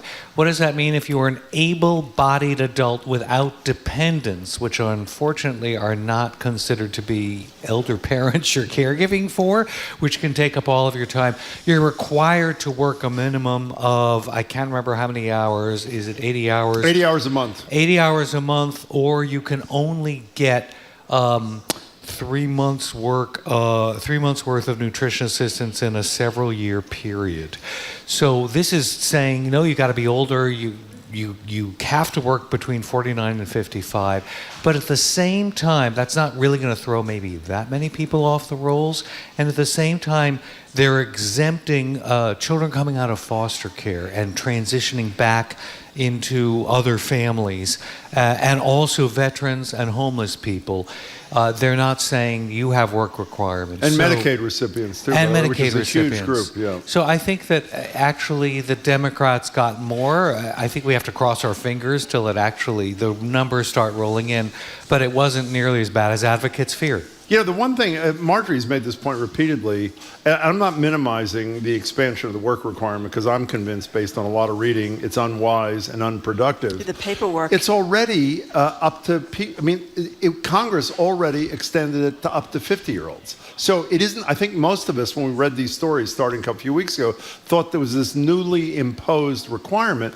It's an unnecessary and unwise requirement, but it's an expanded requirement on something that already exists. So if the Democrats are unhappy, they should attack the whole program, not just the 5-year expansion. At least that's my 2 cents. Okay? Yes. And Thank so you. much of it is paperwork and kind of theater, Yes. and saying we're forcing people to go through obstacles because that's the way we're really going to get them off the rolls. We're talking Corby Kummer. I think it's almost like a talking point for Republicans. They can say we did this, even though I'm hoping it's not going to be a catastrophic impact on people who are poor, right? Or struggling or almost poor, because a lot of people that get food stamps Are working already. full time. 1 to 2 jobs. Yeah. So this is an unusual story. Buy now, pay later when it comes to Much later. pizza, and pay later means after you're dead. What is this This about, is great. please? First of all, a chain of restaurants in New Zealand and Australia called Hell Pizza decided that they would allow people to put a codicil in their will. They'll write the codicil for you. You have to go in and sign it with 2 witnesses saying that you owe for a pepperoni pizza. It actually says what kind of pizza you ordered, I didn't know that. and that your estate is going to be responsible for that bill. Now, This is real, by the way. This it's is real, yeah. but they're only offering it to 666 customers, and there's a lottery for it. It's called Afterlife Pay, and there's a lottery for it. And here they've done this publicity stunt, and we, half a world away, are talking about it. But it's funny and it's great, and the ideas, and they're not going to impose late fee penalties. No, they're not going to impose late fee. I love that. Maybe Domino's should take this up. I don't know. Don't hold your breath. Oh. Would you sign up for this? You wouldn't sign up. No, I would not. It's too much trouble. Well, it's isn't that too much trouble? You just tell whoever does your estate. Yeah, I'm not going to be running in with 2 witnesses to sign a codicil for a $15 pizza. I don't think so. But it could build a sense of community. When you have to go into your dry cleaners to get something notarized and you've got to pull in 2 people from the street, then you're going to meet those people on the street a couple weeks later, and it's great. Okay, so Corby Kummer, we talked to you a lot about misbehavior in the restaurant business, but the story about the James Beard Foundation, which gives out these awards and it changes the fate of the restaurant, and everybody knows that let's get a reservation here right away. And the Oscars of the food industry. Exactly. Yeah. They're being criticized by their investigations looking into potential winners. So what's going on? By the way, aren't you you're a beard winner? Are you not? I'm a multiple beard winner for the Journalism Awards, a separate judging capacity. I was on the Restaurant Awards Committee for like 21 years, and I helped completely rewrite the rules to try to fix previous corruption scandals. What happened during the pandemic and during George Floyd was there weren't nearly enough winners of color. This was perceived rightly as a real problem by the Beard Foundation. They said, we're putting the whole thing on pause for a year. They did it in a kind of clumsy way because they knew the results that had already been voted on, and they looked at it and they said, oops, no winners of colors, let's just say it's off this year. Because of the pandemic, it was a clumsy, ham-handed way of doing it. But they, for a year or two, put them on hold. They thought, how can we make this more equitable? And one of the things was we're going to have a code of ethics about how owners and chefs treat their employees. A great thing in theory. But the problem is in practice. And what they do is they investigate anonymous tips that come in and saying, I don't like what that chef tweeted. Right. Or that chef yelled at me and made me cry. That chef is harassing. The problem with the way they're investigating this, first of all, there are a couple problems. They're investigating it. They're judging whether or not the candidate should be disqualified, and they're not telling the candidate who complained. Yeah. They're just saying, sorry, you're out this year. And they're not telling the local judges who gather together, all the nominees for a region, work really hard to get representation from rural areas, places that haven't had a chance before. Those judges feel hung out to dry because local media has been calling and saying, hey, your candidate was pulled out. What was the problem? And the local judges are saying, I don't know. They haven't even told me about it. So they've handled it very clumsily. And they're judge, jury, executioners. So their heart is in the right place, but they've been executing this very badly. Well, it seems to me their heart may be in the right place, but maybe this is one of the things you touched on. What skills do they have to be doing investigations to begin with? I mean, who anointed them with the? I mean, these are career ruiners. If you're a prominent restaurateur, I happen to know more about this than even the reporters of the Times. I'm just sure you do. By chance. No, the reporters of the Times are fantastic, and one of them was on the committee with me for years.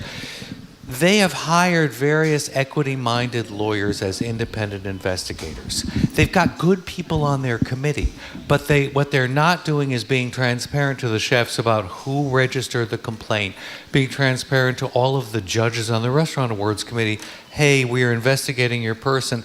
And what they're really not doing is investigating the people in time to head this off at the pass. Yeah. Yeah, and it sounds like this woman that was investigated from Sri Lanka, it doesn't sound like she did anything she was wrong. doing for sexual advocacy, awareness for sexual abuse, and somebody interpreted this as being abusive itself as a tweet. And at first, and the problem is they lead with this woman because she's a woman of color, and she says, I know this is a good look for the Beard Awards. They called her up. They grilled her. They wouldn't tell her much of anything. They said, you've been accused of targeted harassment. And she said, we've spent 90 minutes talking about the tweets. Who am I targeting? You're not even telling me. Exactly. What was the problem here? And then they wrote her and said, we haven't disqualified you after all. Whereas another guy, they did disqualify, and his pals and former award winners in the Southeast, one of them put a brick through his glass-framed award and tweeted a picture of the brick. Can I make one, I think, correction to what you're saying, which makes it even worse? And please correct me if I'm wrong. I think in the case of this woman that Marjorie and you were talking about, even the beard people didn't know the identity because the quote from the restaurateur who was the target. She says, she tells the investigators, quote, "We've been talking for 90 minutes about these tweets, and you don't know who I'm targeting with them. How is that targeted harassment?" Yes. So her contention is, not only do I not know who I allegedly targeted, you don't know who I allegedly targeted. All you have are anonymous complaints. And that really puts a person in sort of the ultimate double whammy. And it really concerns me, even though, by the way, we should celebrate. This is like our earlier discussion. There's a great local chef from Lynn Nightshade Noodle Bar, this fabulous restaurant, Rachel Miller, who's one of the national finalists for Greatest Chef in America, or Outstanding Chef. And so let's end this part of the discussion with, at least I, for one, hope she wins. No, so, let's be celebratory. Okay, so I want to play a little sound from you from Aubrey Plaza, and a lot of people I think know her from Parks and Rec, which I never watched. I do know her from White Lotus, where yes. she was fabulous. She was fabulous. Here she is from a clip for a Wood, as in WOOD milk, with a message from the co-founder, at least so she said, actress Aubrey Plaza. Hi, I'm Aubrey Plaza. You know me as an actress, but I'm also the co-founder of Wood Milk, the world's first and only milk made from wood. Wood Milk started with a simple idea. I saw a tree and I asked myself, can I drink this? As it turns out, the answer is yes. I told Marjorie I'm going to Whole Foods after the show's over and getting some wood milk. While she's talking, she apparently hugs trees and dumps wood shavings on her head She does. while espousing the supposed benefits of artisanal, old-fashioned, eco-friendly, and free-range nectar of the forest. So what do you think of wood milk, Corbin? I think this is a dumb and disturbing and desperate campaign on the part of fluid milk producers, which is cow's milk. Those fighting words. Yeah. I mean, it's funny. It's amusingly written. What they're saying is people who have plant oat milk, almond milk, they should have no right to use the word milk because the only milk we all know is cow's milk. And a very good argument against that is, hey, what about peanut butter?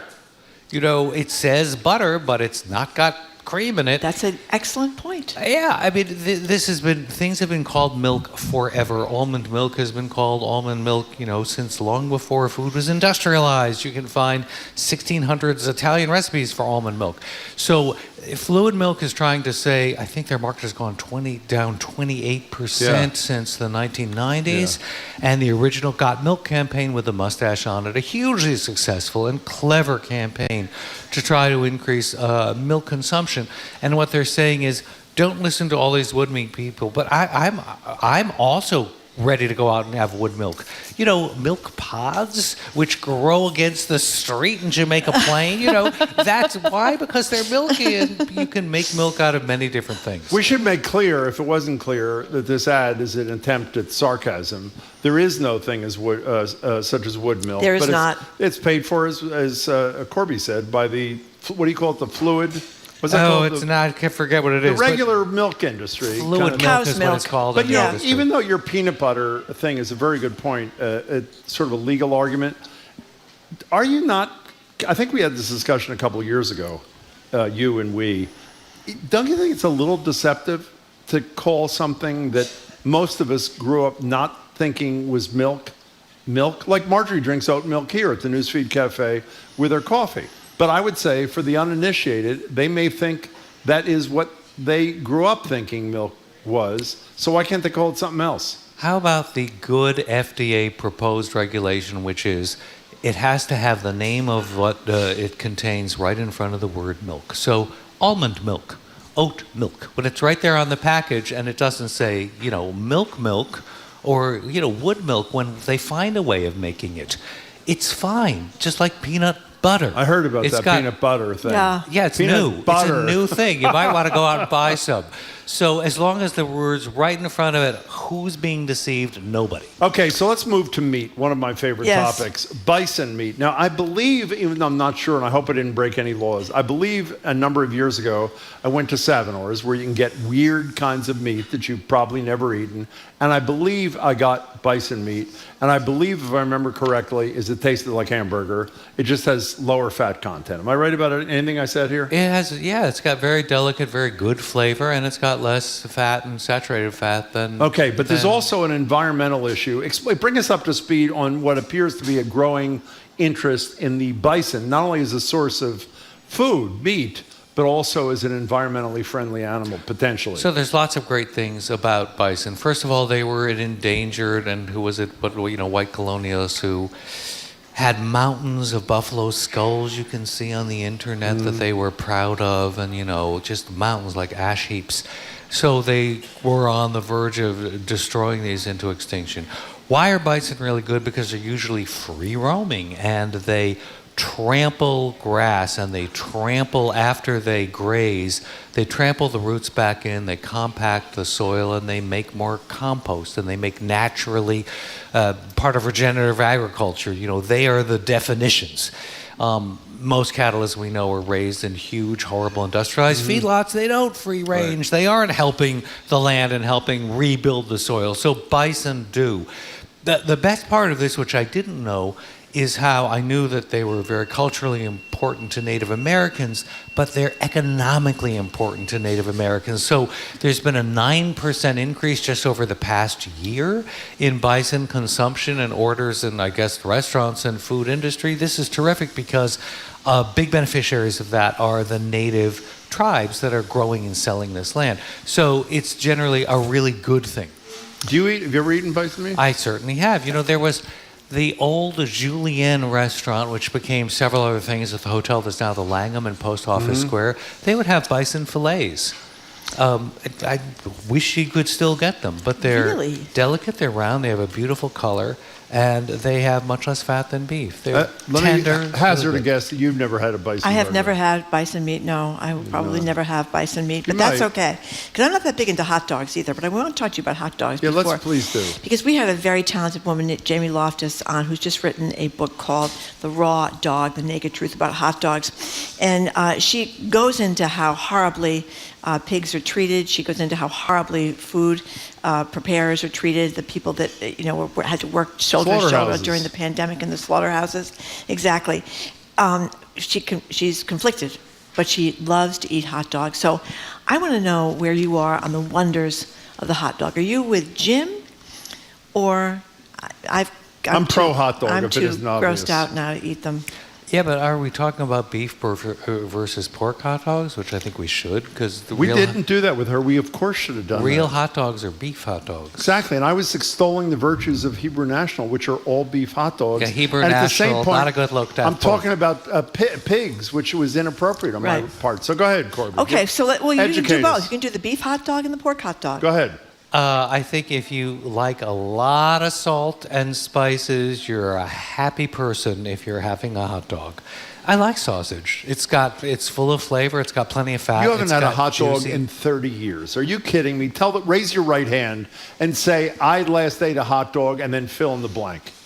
It's about 30 years ago. Exactly. I think you got it exactly right. You wouldn't have a hot dog cross your... I've had sausage since then. Well, that's a variation on a thing. Well, you're not answering the question, though. What's the difference between the beef and the pork? Should we prefer one over the other? Pork is sweeter and it has a milder flavor and it's more versatile. Okay. Beef is more authoritative and it's distinctive and it's the real hot dog. And by the way, a lot of hot dogs are a combo. They're a combo. Of beef. It's an area where I have almost as much expertise as Corby does. Because he hasn't eaten them in 30 years. I would say I haven't eaten one in 30 minutes. It's probably closer. Do you have a preference on what you put on your hot dog? He doesn't eat hot dogs. 30 years ago, he ate one. Goulden's brown mustard. Okay, there you go. How about onions? No. No? Oh, my God. Costco just, after there was practically a protest in the parking lot, put their onions back on the hot dogs down there. Which Where they are still you sell on for relish? Where's the relish? I don't like relish. I like mustard. I like Dijon mustard. And Are we talking about this later? Fancy. Yeah, but I just said, Corby's here. He's our food guy. No, I like think I Dijon forgot. mustard and chopped onion, raw onion on top of the hot dog. Jim actually likes Grey Poupon. Stopping at the Dijon I do like Grey mustard. Poupon. I do like Grey Poupon. Okay. You know why she's saying Grey Poupon? Because she can talk down her nose at me. Any opportunity Marjorie has to demean me That's right. in front of our loyal listeners, she will not miss that opportunity. Anytime he has the opportunity to correct me before That I is even correct. get halfway through the I sentence. didn't say that. I didn't say I didn't. Okay. Corby Cummer's got to get a train. Corby, it's great to see you. Talk to you again Okay, soon. Corby Cummer, thank you Corby. very much. Corby Cummer is Executive Director of the Food and Society Policy Program at the Aspen Institute, a Senior Editor at The Atlantic, which is a great magazine. You know why it's a great magazine? It's an online thing because Corby Cummer is doing the editing over there at one of The the Atlantic. reasons. and a senior lecturer at the Tufts Friedman School of Nutrition, Science, and Policy. Coming up, we're going to talk with retired federal judge Nancy Gertner for another edition of On the Docket. Comes from you. And safety insurance. Cyber coverage from Safety Insurance covers data restoration, data recreation, system restoration, and more. You can ask an independent agent about safety insurance. Safety Insurance. They'll help you manage life's storms, even the cyber kind. And Boston Ballet, presenting The Sleeping Beauty, featuring a score by Peter Ilyich Tchaikovsky. Now on stage until June 4th at the Citizens Bank Opera House. Tickets at bostonballet.org. Trusted. Local. News. You're listening to 89.7 WGBH, HD1 Boston, online at gbhnews.org. GBH News with NPR. What matters to you.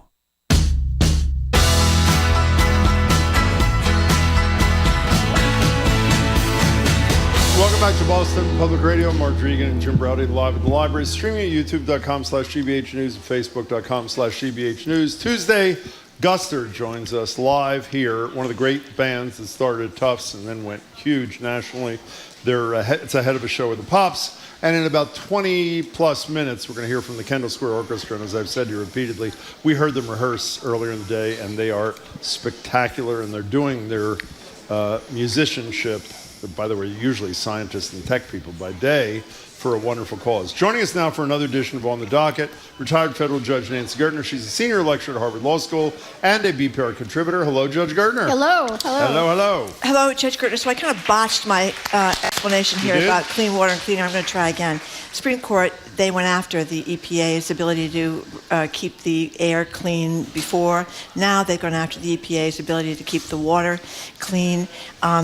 So I assume this is because they don't like regulations from the federal government, or is it just some kind of pro-business, nefarious thing that they're doing, or all of the above? All of the above. All of the above. Oh, because it is nefarious also, too. I mean, there's also a story, and I don't know whether it's true or not, a story that Neil Gorsuch in particular is on a tear against the EPA because his mother had been administrator of the EPA and not well treated by the then administration. But who knows? I mean, the fact of the matter is they're imposing a very narrow, crabbed view of what an agency can do. And with respect to the EPA, it comes down to if a statute which was passed 20 to 30 years ago says X, Y, and Z, and today it's clear that X, Y, and Z is no longer as dangerous as A, B, and C, that the agency has to go back to Congress in order to get the authority to do A, B, and C. Now, the whole purpose of having an administrative state is to enable expert agencies to be flexible, to deal with current affairs. The notion of going back to Congress is essentially a ticket to nothing will be done. And that's to some degree what they have done with the EPA. Their latest was, just recently, was the EPA has the right to deal with navigable waters. And so that means any kind of wetlands adjacent to navigable waters. Well, if there's a wetland that is not adjacent to a navigable, that is outside the purview of the EPA unless they go back to Congress. So it's a crabbed, anti-regulation, anti-administrative state approach. Which is not a surprise given the fact that who's on the court. But the scary thing about it is, we all know areas, I certainly know areas in Cape Cod where they talk about these are wetlands, you can't build on them, and thank God they're not building on them. But now, Governor Healy was with us, and she said that Massachusetts laws would somehow protect us. I don't know if that's right or not. But there are a lot of states that don't have laws like us. Right. Yeah, and the prospect of the wetlands being developed is extraordinary. It's right. Frightening. Well, I mean, and also, if you understand that an ecosystem is connected, the border doesn't stop at Rhode Island. Right. The issues don't stop at New Hampshire. So, yeah, Massachusetts can have greater protection for the environment than does the federal government. But, the notion that there were administrative agencies that had run amok, I'm not sure it applied in general, but it's certainly the EPA is the prototype of an expert agency doing that which Congress could not do because it required expertise. So, this is very, very troubling. But we knew that this is where they were going. By the way, we should say that one of the dissenters in this is that left-wing radical Brett Kavanaugh, who writes there'll be significant repercussions. This is a conservative. Significant repercussions for water quality and flood control throughout the United States. This is not one of the three liberals. You'd expect to say something like that. And you know what the most frustrating part of this, which I know is so obvious, why am I saying it? There's nothing to do about it. Ordinarily, in normal times, with a normal government, if the Supreme Court says that an administrative agency is overreaching on something that's so critical, like clean air and clean water, then Congress corrects the statute to ensure that the regulatory authority does have the power to do that. But obviously, they know when they issue this decision that the fix for this is totally unattainable. Right. Oh, so there are a couple of things about what's interesting about this case. I mean, the implications are what you've said. There's a difference between when the Supreme Court interprets a statute and says the agency can't do X because the statute doesn't allow it. Congress can then redo the statute, can reenact the statute. When the Supreme Court says the Constitution requires, which is the Second Amendment jurisprudence, there's nothing anyone can do. The Kavanaugh's dissent is very interesting because what you're seeing, particularly now before the blockbusters at the end of June, is very interesting shifting combinations. And people will sometimes ask, well, you see in the labor case that was decided a few days ago, the cement mixer. Yeah, the liberals supposedly joined in with Roberts. How did that happen? Well, what you're seeing is a court under attack. The, quote, liberals are doing everything they can to narrow the decisions of the conservatives. So if they join in, and they're essentially making a bargain with Roberts, you want our votes? Make it narrow. And they're trying to limit the impact of what the conservatives want to do. So that's why you're seeing these kinds of shifting combinations. And then also believing in the legitimacy of the court, they want at least some decisions to be 9-0, because one measure of a dysfunctional court is how many 5-4 decisions there are. I want to get back to this union case in a second, but you said the blockbusters. I totally forgot that this is the month. It's June. This is it. For those who recall, last year, in 3 days, I think, we got guns, a dirty air, and abortion all in a week, right? That's right. So affirmative action. What else in higher education? What else is on the June agenda? I think there's another gun case that's coming up. I don't know whether they have any of the abortion cases again. I don't know, but the big one is affirmative action, which almost everybody agrees will be undone. Is gone in June. For whatever it's worth, I just want to speak for a second to this the whole issue without losing people about this labor thing. And I speak to this as a former union president of a private sector union. For those of you like Marjorie who gets upset, cops shouldn't strike, teachers shouldn't strike, the National Labor Relations Board does not oversee public sector employees. It oversees the statutory right of private sector employees, like people working in the cement company or the members I represented who provided legal services to poor people around the country, private sector employees. As a former union, and what they basically said is, unlike what the union wants, which is if there's a dispute between the employer and the union, you go to the National Labor Relations Board and they'll resolve it through administrative hearings. The cement company said we should be able to go to state court and sue the union. As someone who was president of a small union that was not rolling in dough like a huge union is, I can tell you the strategies and things we pursued through scores of contract negotiations in the 8 or 10 years I was president would have been totally different because of the threat of bankrupting our organization if they had even the power to threaten. So the implications of this for private sector workers who choose their democratic right to unionize are immense, and it's going to get lost in the grand scheme, but it's immense. Well, and you add to that the decision of a few years ago that didn't allow union dues to be levied against against people who were not in the union. And keep in mind, if I can say this, because a lot of people are confused about this too, again, as a former union president, you are required by law. A union is required to represent equally members and non-members. Right. So the beauty of that insane decision from the Supreme Court is my union, your union, has to represent people who decide to become non-members, which is fine, and not pay for the representation. Right. I mean, no dues. Essentially, the labor movement relied upon institutional support, government support, in order to flourish. I mean, and protection to some degree, because particularly the nascent labor movement didn't have the power. And people talk about sort of the gigantic unions, but the smaller unions are important too. And you needed the National Labor Relations Board, where there's some sophistication about labor. It's what their area of expertise is. Whereas in this case, it was a cement truck. There was a demonstration. They left their cement trucks on site. They took steps to make sure that the cement trucks would not be harmed, but the cement inside was ruined.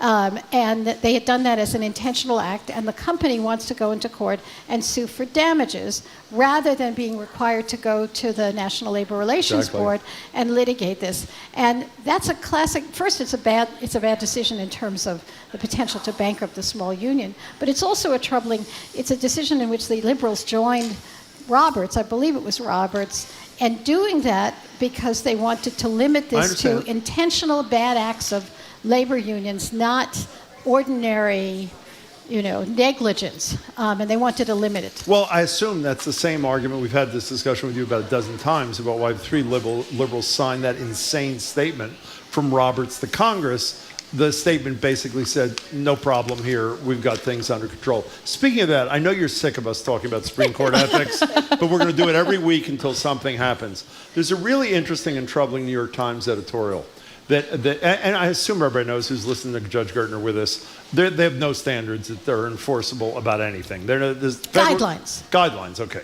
So what they say we had Chuck Todd on yesterday from Meet the Press.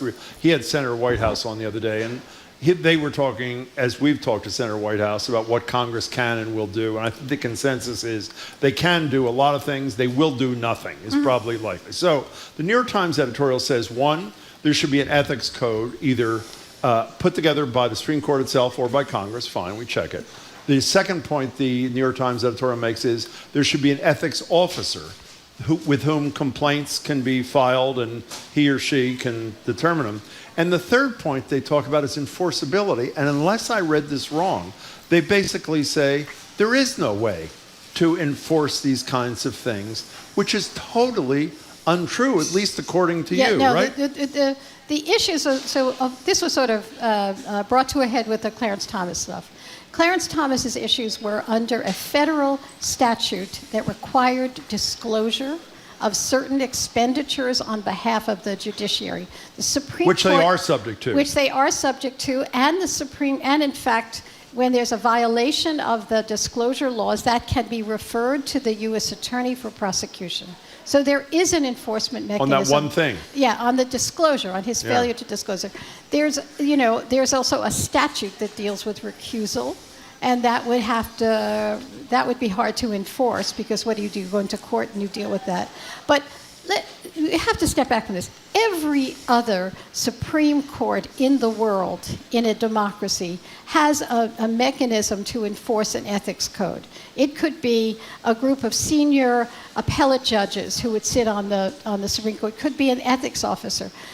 We have both the most powerful Supreme Court and the least regulated Supreme Court. Yeah. And I think it has never been more clear than with respect to this Supreme Court. But there is stuff Congress can do. Congress promulgates rules and jurisdictional rules for the Supreme Court. There is stuff Congress can do. Just on that one note, without driving people nuts, because I'm obsessed with it, and I think you're sort of obsessed with it too, in a healthier way that I probably am, is they make the point in this editorial, which is a variation of what you just said, for those who are arguing, who are people of goodwill as opposed to the supporters of grift.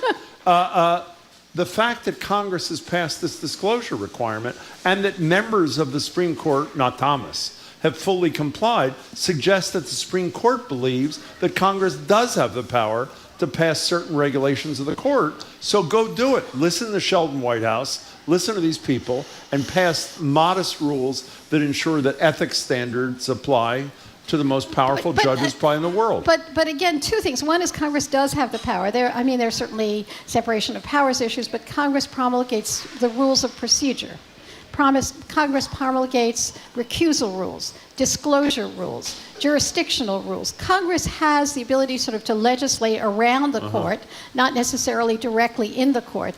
But every institution, every company in the United States winds up believing that it's in their interest, it's important for their institution to show that they are following the rules.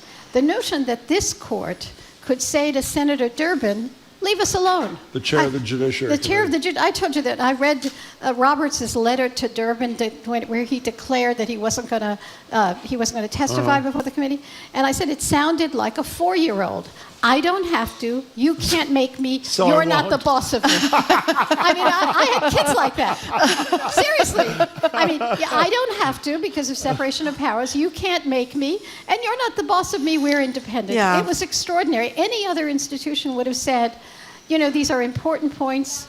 We'll set up a committee. We'll set up we'll work on this. But it says something about the impunity that they feel that they could essentially, because they can. Yes. Because they can. Yes. We're talking to Nancy Gertner from Harvard Law School, where she's a senior lecturer. She also was a retired federal judge. You know, I'm not sure exactly what the question is about this Elizabeth Holmes thing, but I'm fascinated by Elizabeth Holmes, I must admit. She's someone that fooled really smart people into investing millions and millions of dollars into this company. It's supposed to be a drop of blood, supposed to tell you whether you had this disease or that disease. And she knew it wasn't working, and she's now sentenced to 11 years in a federal prison. But I did think the New York Times story about her, they did this puff piece about her a couple of weeks ago, where the really deep voice was gone, and the turtlenecks were gone. She sounded like a normal person. She got the 2 little babies and her handsome boyfriend there, the father of the kids. But it talked a lot about federal prisons, and you were a federal judge. I'm sure you sentenced people to federal prison. And it did sound to me like, unlike state prison, or maybe unlike the supermaxes that we hear about in Colorado, that nobody can even go in and see what's going on there. You know, it doesn't sound... Martha Stewart did 5 or 6 months in the federal prison. One of the housewives of Beverly Hills, or the housewives of Salt Lake City, was there for whatever she did wrong, and somebody that was in the Varsity Blues case. What is life going to be like for her in the federal prison? She's going to be away from her babies, obviously, but they can see her on the weekends, I guess. Right. I mean, think of it as a continuum, right? I mean, Louisiana may have the worst prisons, lots of rape, you know, violence inside. Nobody really knows what's going on. The federal prisons are not like that, but there has been a problem of, there have been studies about rape in the federal prisons as well. Women's prisons tend not to be even like that. So, I mean, the odds are she'll simply do nothing for that period of time. Or she could do, you know, the prisons are ridiculous places in which you learn how to do nothing and not have to make any decisions. And if you had, the paper today was saying that they'll give her a cognitive test to see what she's skilled at. Now that will be interesting. Very interesting. I mean, I think it is not going... I've had a hard time figuring out how to say this, because it will not be horrible in the model of, you know, the Shawshank Redemption. Correct. But she loses her freedom. She loses her freedom, and years. she's not going to see her children except on weekends. Yeah, she loses her freedom. Yeah. And you know, she loses her freedom, and there's certainly risk inside the prison. There's no question about it. The other thing I wanted to know is, it really is outrageous that the Bureau of Prisons is so close-mouthed about what goes on inside the prisons, and we've read all these stories about Congress people not being able to go in. They've told us, many Congress people we've asked about it said they've requested getting in, and they've been denied. And Members of Congress. there must have been some scuttlebutt about this kind of thing among your judge friends. No? Okay. You know, you don't see this, the radio doesn't see my face. I mean, no, you know, since the Attica rebellion is the only way to describe it, which was what, 50 years ago? 50 years ago, the prisons across the country shut down in the sense that they said security is more important than anything else. Security trumps Congress people visiting. Security trumps newspapers talking about it. Security trumps everything. The federal courts have ceded, in many respects, the review of the courts to that security need, so that if you go into court and you say, there was a case in front of me about challenging strip searches, and of course the answer was, you know, trust us, we need this for security. You don't know, you should defer to us with respect to security needs. And we've just gone overboard. There's no question about it. I took my class at Harvard to Norfolk, and we had to sign a document. I'm probably violating it right now, which is fine. Let them come get you, Judge. Yeah, we had to sign a document saying we would not talk about what we saw. And what we met with the Lifers group, and what we saw were maybe 100 men. Massachusetts has the second highest percentage of life without parole in the country, who had no programs available to them, had nothing available to them that gives warehousing a new meaning. And some of them do get out, notwithstanding a life without parole. Cases are overturned. And we couldn't, my students had a pledge that they wouldn't write about it. And you know, I mean, what is it? Sunshine is the best antiseptic. But the courts have stayed away, and you know, the prisons are run essentially as a sovereign nation. And Congress certainly could do something about that, but they don't. But they don't, because there's not a constituency. It's not, because essentially, you know, up until recently, one of the problems with criminal justice reform is that these people were invisible. People who went to prison were simply invisible to the rest of the population. If they try to organize, they can be shut, you know, that can be shut down. If they try to reach out, you know, get video inside the prison, that can be shut down. And typically courts allow that, which is outrageous. Well, it's doubly outrageous because forget life without parole where it's enforced. The vast majority of people who go to prison get out. Right. And I would assume for those of us who live in the out world, we'd like them to be ready for citizenship, look what they do. so that they're not recidivists doing horrible things to somebody we care about. Rikers Island is not a federal prison, I realize, but the stories you hear about Rikers Island, where Trump's Weisselberg is still there, I believe he's not out yet, but we heard that horrible story about the kid that stole a backpack, and he was in solitary confinement for so long, he ended up killing himself when he got out. That's a whole other... It's a whole other thing. Solitary confinement is a whole other issue, again, where that was justified as a security measure. We don't know what to do with these people. Well, the organization that I'm affiliated with, which is the Center for Law, Brain, and Behavior, just did a friend of the court brief in a solitary confinement case, talking about what solitary confinement does to the brain, what solitary confinement does, you know, psychologically, but even more significant, to the brain. 23 out of 24 hours, you know, away from people, and what that does to a human being. For years in some cases. No sleep, right? Because there's clanging all the time, and what that does to the brain. And in the case of that we just filed an amicus in, you know, the person was an addict. And the notion that being in solitary confinement for almost a year cures you of your addiction is ridiculous, right? You said what it does to the brain. I assume it does very bad things? Yeah, it will. In other words, it's not people have described the psychiatric impact of the trauma, but in fact, it reconfigures your brain so that you come out more impulsive. I mean, it affects the parts of the brain that deal with impulsivity. It affects the part of the brain that deals with cognition. And studies have been done, you know, of mostly animal studies about what happens to animals when you keep them locked up for 23 out of 24 hours. And as I said, it dramatically, physically changes the brain. So then you wind up releasing such a person impaired. And what do you expect? But impaired way beyond what ordinary prison even impairs you. And again, solitary confinement has been affirmed over and over again. We're hoping that will change now that some of this data will come out, but that's part of the hands-off stuff. Can you get us that brief or report, and next time continue this discussion? We're both very interested, and I'm sure the audience is too. Anything else? I'm going to put my to-do list here. Well, please do. And get back to us, will you? Judge Gertner, it's great to see you as always. Thank you for your very time. much. Thank you. We've been speaking with retired federal judge Nancy Gertner, who's a senior lecturer at Harvard Law School and a Boston Public Radio contributor. Judge Gertner, thank you again for coming in. Coming up, you're in for a treat. Live Music Friday on BPR this Sunday at Boston Symphony Hall. The Kendall Square Orchestra's annual Symphony for Science is going to take place. Members of Boston Science community volunteer their time and musical talent when they have a good cause. We'll talk with its organizers and musicians, including an incredibly talented violin player who's performed at the Olympic opening ceremonies. You're going to hear them in just a couple of minutes. Stay with us. You're listening to Boston Public Radio 89.7 GBH, broadcasting live from the Boston Public Library and streaming at youtube.com/GBH News and facebook.com/GBH News.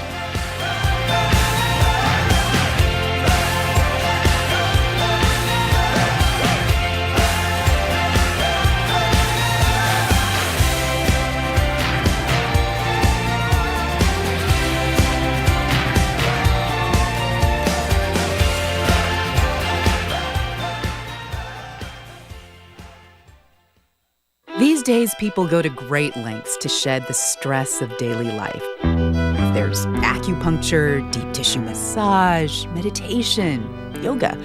At All Things Considered, we offer our own type of healing, invigorating news stories that span the rainbow of human experience. Nourish your mind and escape from the ordinary. Weekdays on All Things Considered from NPR News. Today at 4, here on GBH News 89.7. Funding for our programs comes from you and the Boston Foundation. Knowing it will take all of us to improve lives and strengthen communities, TBF partners with leaders and changemakers to close opportunity gaps, advance equity, and power a better Boston. Learn more at tbf.org. And the Office of the Massachusetts State Treasurer. The Unclaimed Property Division is holding unclaimed funds for the citizens and businesses of the Commonwealth. You can see if you have unclaimed money at findmassmoney.com.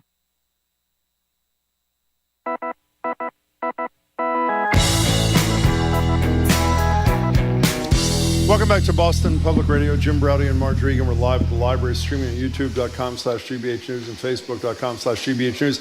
A lot of people are admiring my Pride bagel, and I'm looking over at the Newsfeed Cafe. There's one left. So I would suggest that supporters of the cause might get in line and buy that remaining bagel. I've said to you repeatedly, Guster, the fabulous band that started at Tufts a long time ago and is now spectacular, is going to play for us on Tuesday. Well, you don't have to wait till Tuesday. It's time for Live Music Friday, this Sunday at Boston Symphony Hall. It's the Kendall Square Orchestra's annual Symphony for Science. If you're unfamiliar with the Kendall Square Orchestra, I'm just going to tell you a bit and then we'll hear more from our guests. We're primarily a volunteer-operated orchestra composed of members of Boston's biomedical professionals, engineers, chemists, other sorts of, brainiac kind of people. And every year they host this fabulous Symphony for Science. Last year, I think it was Science Club for Girls, helping bolster young women in STEM and that sort of thing. And this time around, they're raising money for this nonprofit called Next Step, which, well, actually, I'm not going to say what it does because one of our guests will say what it does. We're joined now by Kimberly Kerr. She's the director of the Song Studio for that nonprofit Next Step. More on their incredible work from her in a minute. And Christo Kondakci, I got it this year, right? Perfect. Thank you, Christo, is also with us. He's music director for the Kendall Square Orchestra. In a couple of minutes, we'll talk with a featured violinist for the show who's incredible in his own right. For now, it is great to see you both. Thanks so much for being here. Thanks for having us. Yeah, thank Our you very pleasure. much. We were just blown away Marveling. by the rehearsing this morning, so this is going to be a big treat for everybody. But Christo, just elaborate on what Jim said. Tell us more about the Kendall Square Orchestra. Well, it's Boston's biotech community. It's 90 musicians from 60 companies, everything from Google to Pfizer to Amazon. We combine music with science and innovation. And Symphony for Science takes what a symphony is about. I mean, you think of an orchestra, it's a group of disparate people that come together to be a part of something larger than themselves. With Symphony for Science, we take that and implement some steroids and make it about bringing back to the community. You think there's some connection between musicians and scientists, engineers, biomedical people?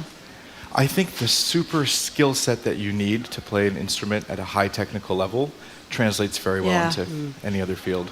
That's why I can't play an instrument, by the way, based on that definition. Well, that's why you can start conducting. Well, maybe that's not true either. So, Kimberly, tell us a little bit about Next Step. Yeah, Next Step is a nonprofit that works to empower young people who are living with serious illness to create their brightest future through community, music, and mentorship. And music, so I'm director of music. It's such an incredible opportunity.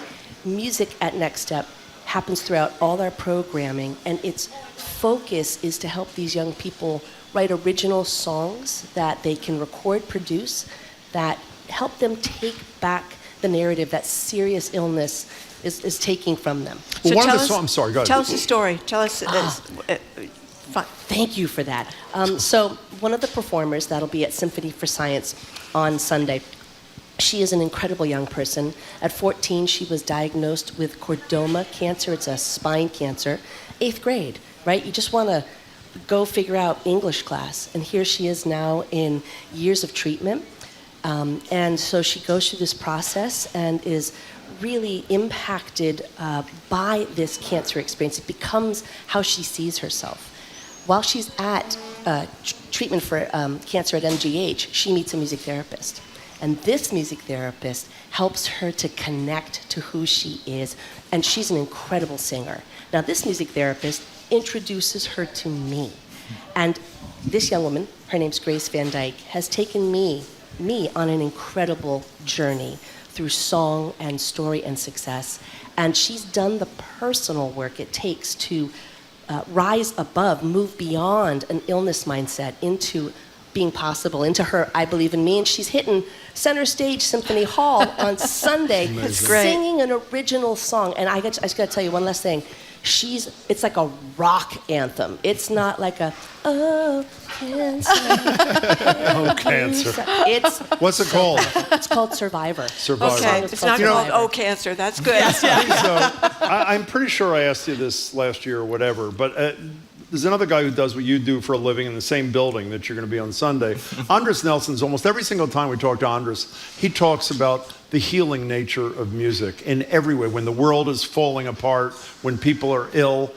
Give us your 2 cents on the value and power of music in the world in which, for example, Next Step works and that sort of thing. Well, imagine just what Symphony Hall represents. It's Boston's cultural stage. Yes. And we've orchestrated this original song, and here Grace is going to be presenting her story through music to her peers, to her community.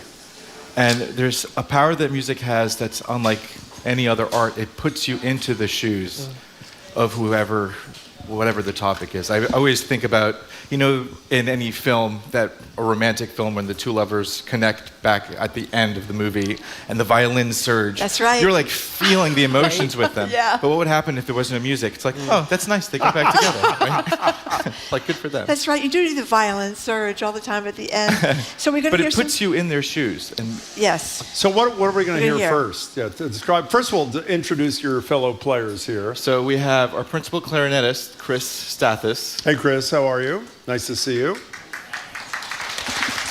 That's rather pathetic applause, but we'll try to do better for his fellow performer. Who's the other person? Not only is he an amazing clarinetist, he's also a robotics engineer at Boston. I love that. Oh my God. God. That is incredible. You look like a robotics engineer. I want you to know that, okay?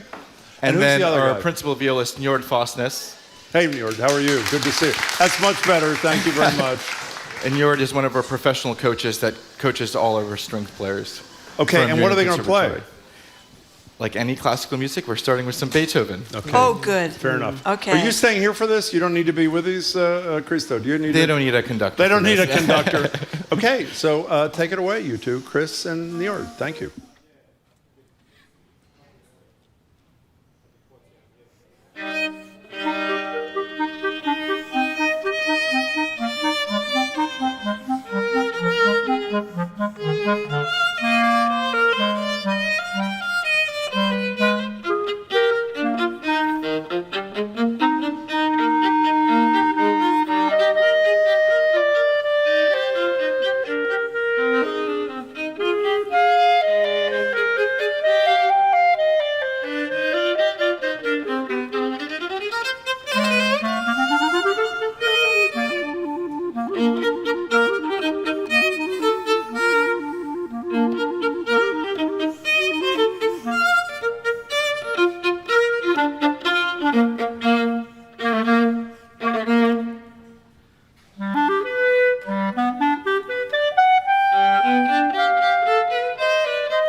Office, New York Flossness, Kendall Square Orchestra. Again, Sunday night. We'll tell you how to get tickets in a minute. Kimberly Kerr is back with us from Next Step, and we're joined by Adrian Anantawan, who's a featured violinist, and that is an understatement, as well as, and I'll just list one of his many things, the artistic director of Shelter Music Boston, which brings music to homeless shelters and sheltered communities throughout the city. As I say, among other things, Adrian, welcome. It's great to see you. Thanks so much for being here.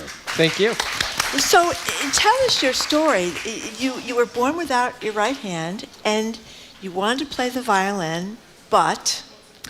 Yeah, so I was about 10 years old, and my elementary school teacher all wanted us to play the recorder, like many students. I not only thought that it was a boring instrument, but a little bit inaccessible because I couldn't play all the notes. So. Yeah. By the way, a lot of recorder fans are really angry. I want you to know, Adrian. Go ahead. So my parents and I started looking at different options. The trumpet was probably the most practical of the solutions, but I didn't really like the sound. So we settled upon the violin because it was the most beautiful instrument. And I had an adaptation made for me at a pediatric rehabilitation center. So really that combination of healthcare, healing, and creativity all coming to this point where I am today. Well, there was a famous violinist, from what I read about you, who is not his playing, but something he said that was really had a huge impact. Itzhak Perlman. What was that moment in your life? Sure. So Itzhak Perlman is a violinist, one of the great ones in our field. He grew up with polio. And I remember watching him on Sesame Street. And he was such an inspiration with the Muppets and everything. And I remember that he was trying to get up the stairs of a stage, and it was really challenging for him because of the crutches and everything. He puts down the crutches when he's on stage, picks up the violin, and with this tool, he's able to fly. And I really think that in some ways, music and disability are really connected in terms of expressing and amplifying our best selves, and definitely was for him, and it was an inspiration to me. You know, when we were reading about you, and by the way, we heard you play before, you are spectacular. People are really in for a treat.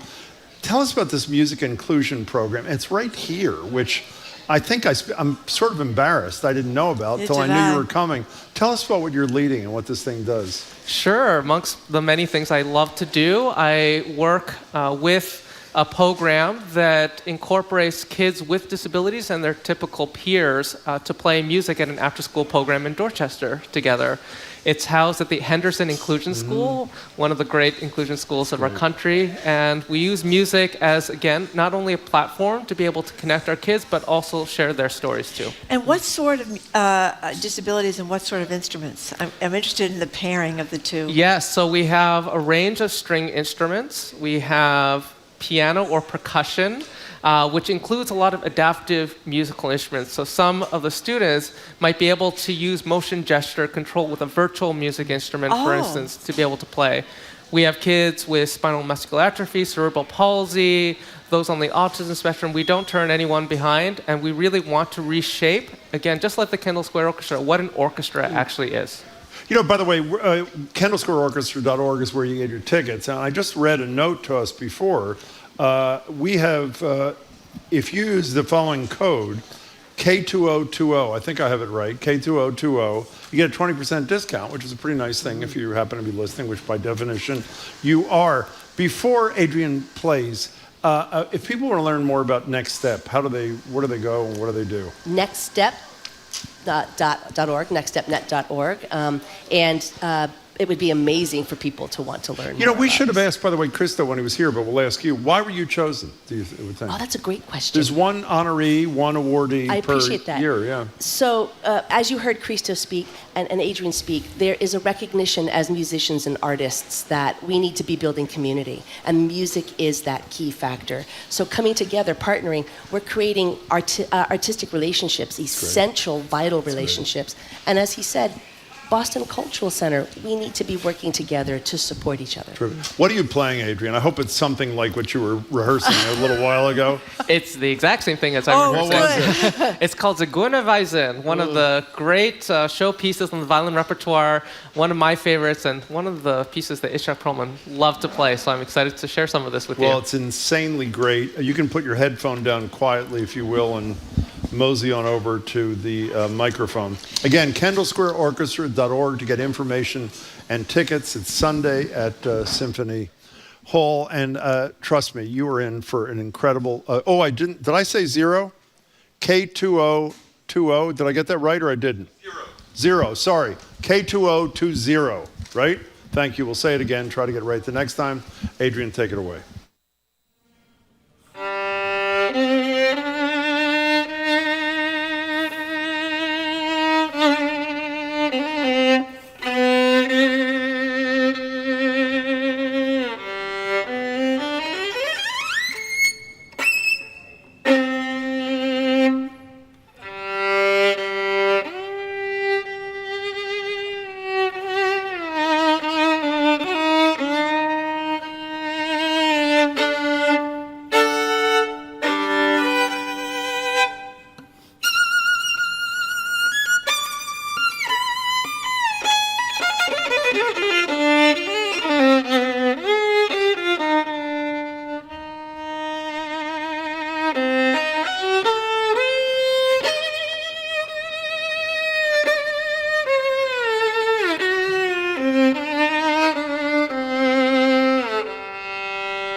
I can't believe that's even a violin.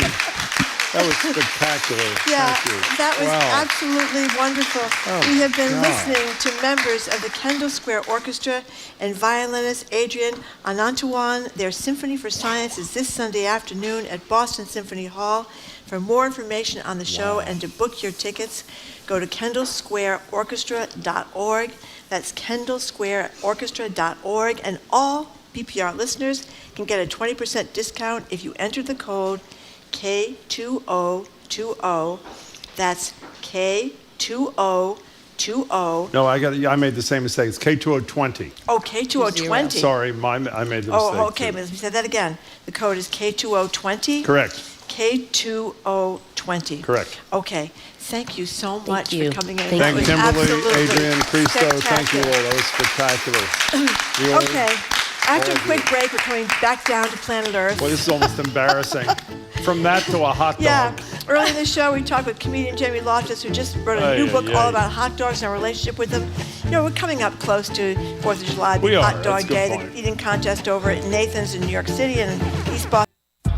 It's the very last episode of The Takeaway, and we're looking back over 15 years and more than 3,900 shows. Taking stories and voices that would have otherwise been marginalized and making them the centerpiece. That's next time and the last time on The Takeaway. This afternoon at 2, here on GBH News 89.7. Our programs are made possible thanks to you. And Comcast Business, committed to providing connectivity for your business by offering cybersecurity, internet, and mobile solutions.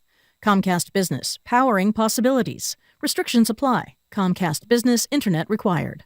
And Tools of the Mind, the research and play-based curriculum offers pre-K and K teachers tools designed to help ensure children develop cognitive, social, emotional, and self-regulation skills.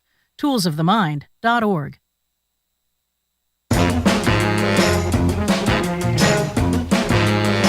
Welcome back to Boston Public Radio Live at the Boston Public Library. Is that unbelievable? Unbelievable. I mean, it's just unbelievable. Unbelievable. Streaming at youtube.com/GBH News, facebook.com/GBH News. A totally different kind of music when we return here on Tuesday. Guster, fabulous band, formed at Tufts a long time ago and went big time national, and they're performing with the Pops, and ahead of that performance, they're with us on Tuesday. But we're closing out today with you, talking about everyone's favorite, well, it should be everyone's favorite summer delicacy, the hot dog.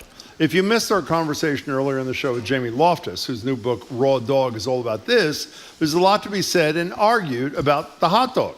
The correct way to eat them, the right toppings to adorn them with. Mayonnaise is not one of them. How much is too much to pay? How cheap is too cheap? Looking at you, that $1.50 Costco hot dog and drink thing. How about those, we didn't talk to her either, about those horrible Sabret's dogs that are in the green water on the street corners of New York City, or the Fenway Frank. All things about hot dogs. We want your perspective. How important are they in your life? How do you treat them? How do you eat them? If you're repelled by them, you could call us and say that too.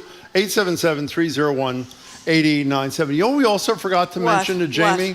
Remember that study out of the University of Michigan? Yeah. About 6 months ago. 36 days. This is University of Michigan, one of the finest institutions in the world.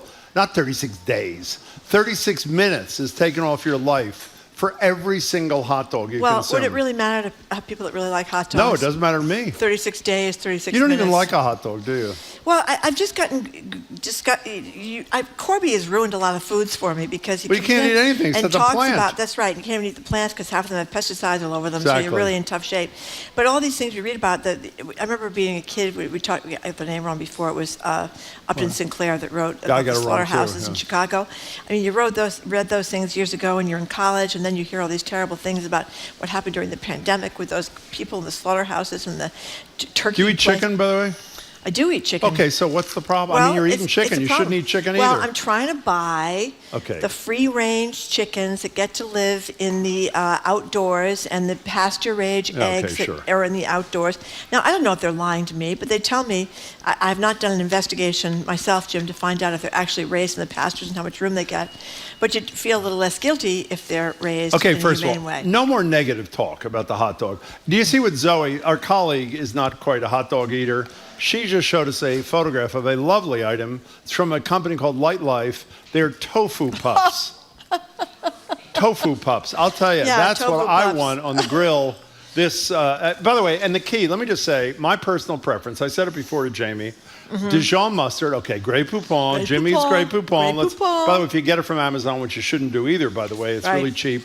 And sliced, or not sliced, diced raw onion. It doesn't get much better. The Fenway Franks are atrocious. Gary in Wisconsin. Wow. You are first on the Hot Dog Gary. Hour here on Boston Public Radio. Hey, Gary. Hi, guys. Watching you on YouTube. Love that. Hi. I'm up here in the North Woods. I have so many foods that I can't get that I grew up on the South Shore. Can't get a hot and dog? One of them is Cayenne hot dogs. Oh, My Cayenne mom is used to really make good. for us. Cayenne's good. And I think they're packaged in Chelsea. Now, are they all beef? So I have to. I think so. I think all the kosher or They're all beef, semi-kosher. all beef, yep. Yeah. All beef. And, I just came back from North Carolina with 2 packages of frozen hot dogs, 2 boxes of funny bones, and, things I can't get. And I get a funny look from the TSAs when I'm going through the airport. But Gary, can they you get understand tofu pups in your part of Wisconsin? I'm sure you can, but those are for kids. My grandkids eat them. They are, Yeah. okay. Oh, they do. So what are you doing in the North Woods of Wisconsin, He's told Gary, us from the before. South Shore? Okay, what's your deal, Gary? Yeah, I moved here a few years obviously. ago, but Yeah. I miss the South Shore and I miss Boston very much. Well, we miss you. 3 years ago, I came back with 5 pizzas from my favorite pizza joint in Randolph. Yeah. And they really gave me a funny. You really look. know how to live. God, how do you All put right, Gary, it's good to talk to you as pizzas on an always. airplane? How Where the do you hell put do I them? With know? the baggage? I don't know. know. You carry them in your seat? You have to buy an extra seat for the pizza boxes. 877-301-8970. The best hot dog I ever had in my life. Yeah. I feel this is one of the few Yeah. areas where I have great expertise. There used to be a guy, I used to go with Chet Curtis to the meat district. By the way, not far from Maston Cass, where it was a guy, Speed Dogs. Speed Dogs. And his nickname was Speed. There would always be a line of people. Yep. He had a little tiny cart. He made the hot dogs himself. He They did? were huge. They were crispy. He made all the toppings himself. And then he died a couple years later. He was an Oh. older guy, and it was the Hot best dog dogs ever. killed him, Jim. Maybe it did. Richard, but he lived a very happy life because of them. Okay. Richard in Framingham, what's up with you? Well, I've been a vegetarian for 32 years. Oh, good. And it's boring. It sucks. But one of the things I really miss, I grew up in Chicago, is a real Chicago hot dog. Yeah. And, split on the grill. And tofu dogs are an abomination. They should not exist. I'm with you. But also, it just shouldn't be done. No one should ever put ketchup on a hot dog. I see it all the time here, and it just drives me to distraction. So, Richard, I'm not questioning your moral or whatever commitment. Why every couple of years don't you have one hot dog for old time's sake? It really wouldn't be a bad thing to do, and I'd kind of be okay with it. I just, I don't know why I don't do it. There's my answer. Well, I would consider it if I were you, Richard, especially since you're in Framingham, not Wisconsin. You can go for it. Richard, thanks for the call. He's right about the tofu. You know what the problem with the tofu dog is, which I've tried? I've tried every kind of, quote, hot dog. Texture is the big problem. Is it? That's too a big deal? soft. It doesn't have the heft that a real hot dog has. Okay, here's Will from Reading. He loves corn dogs. He first had them at the Minnesota State Fair, and he buys them at Market Basket. Ruth in Leominster likes Hebrew National, all beef. All That's beef. what You know what's said. also great? Pigs and blankets. I mean, Yeah, that's pigs and blankets. The mini I know. dog. I mean, yeah, and you get that. You know what you can put them in? You can I make know. them the little crescent rolls that they have from. you can have a big one.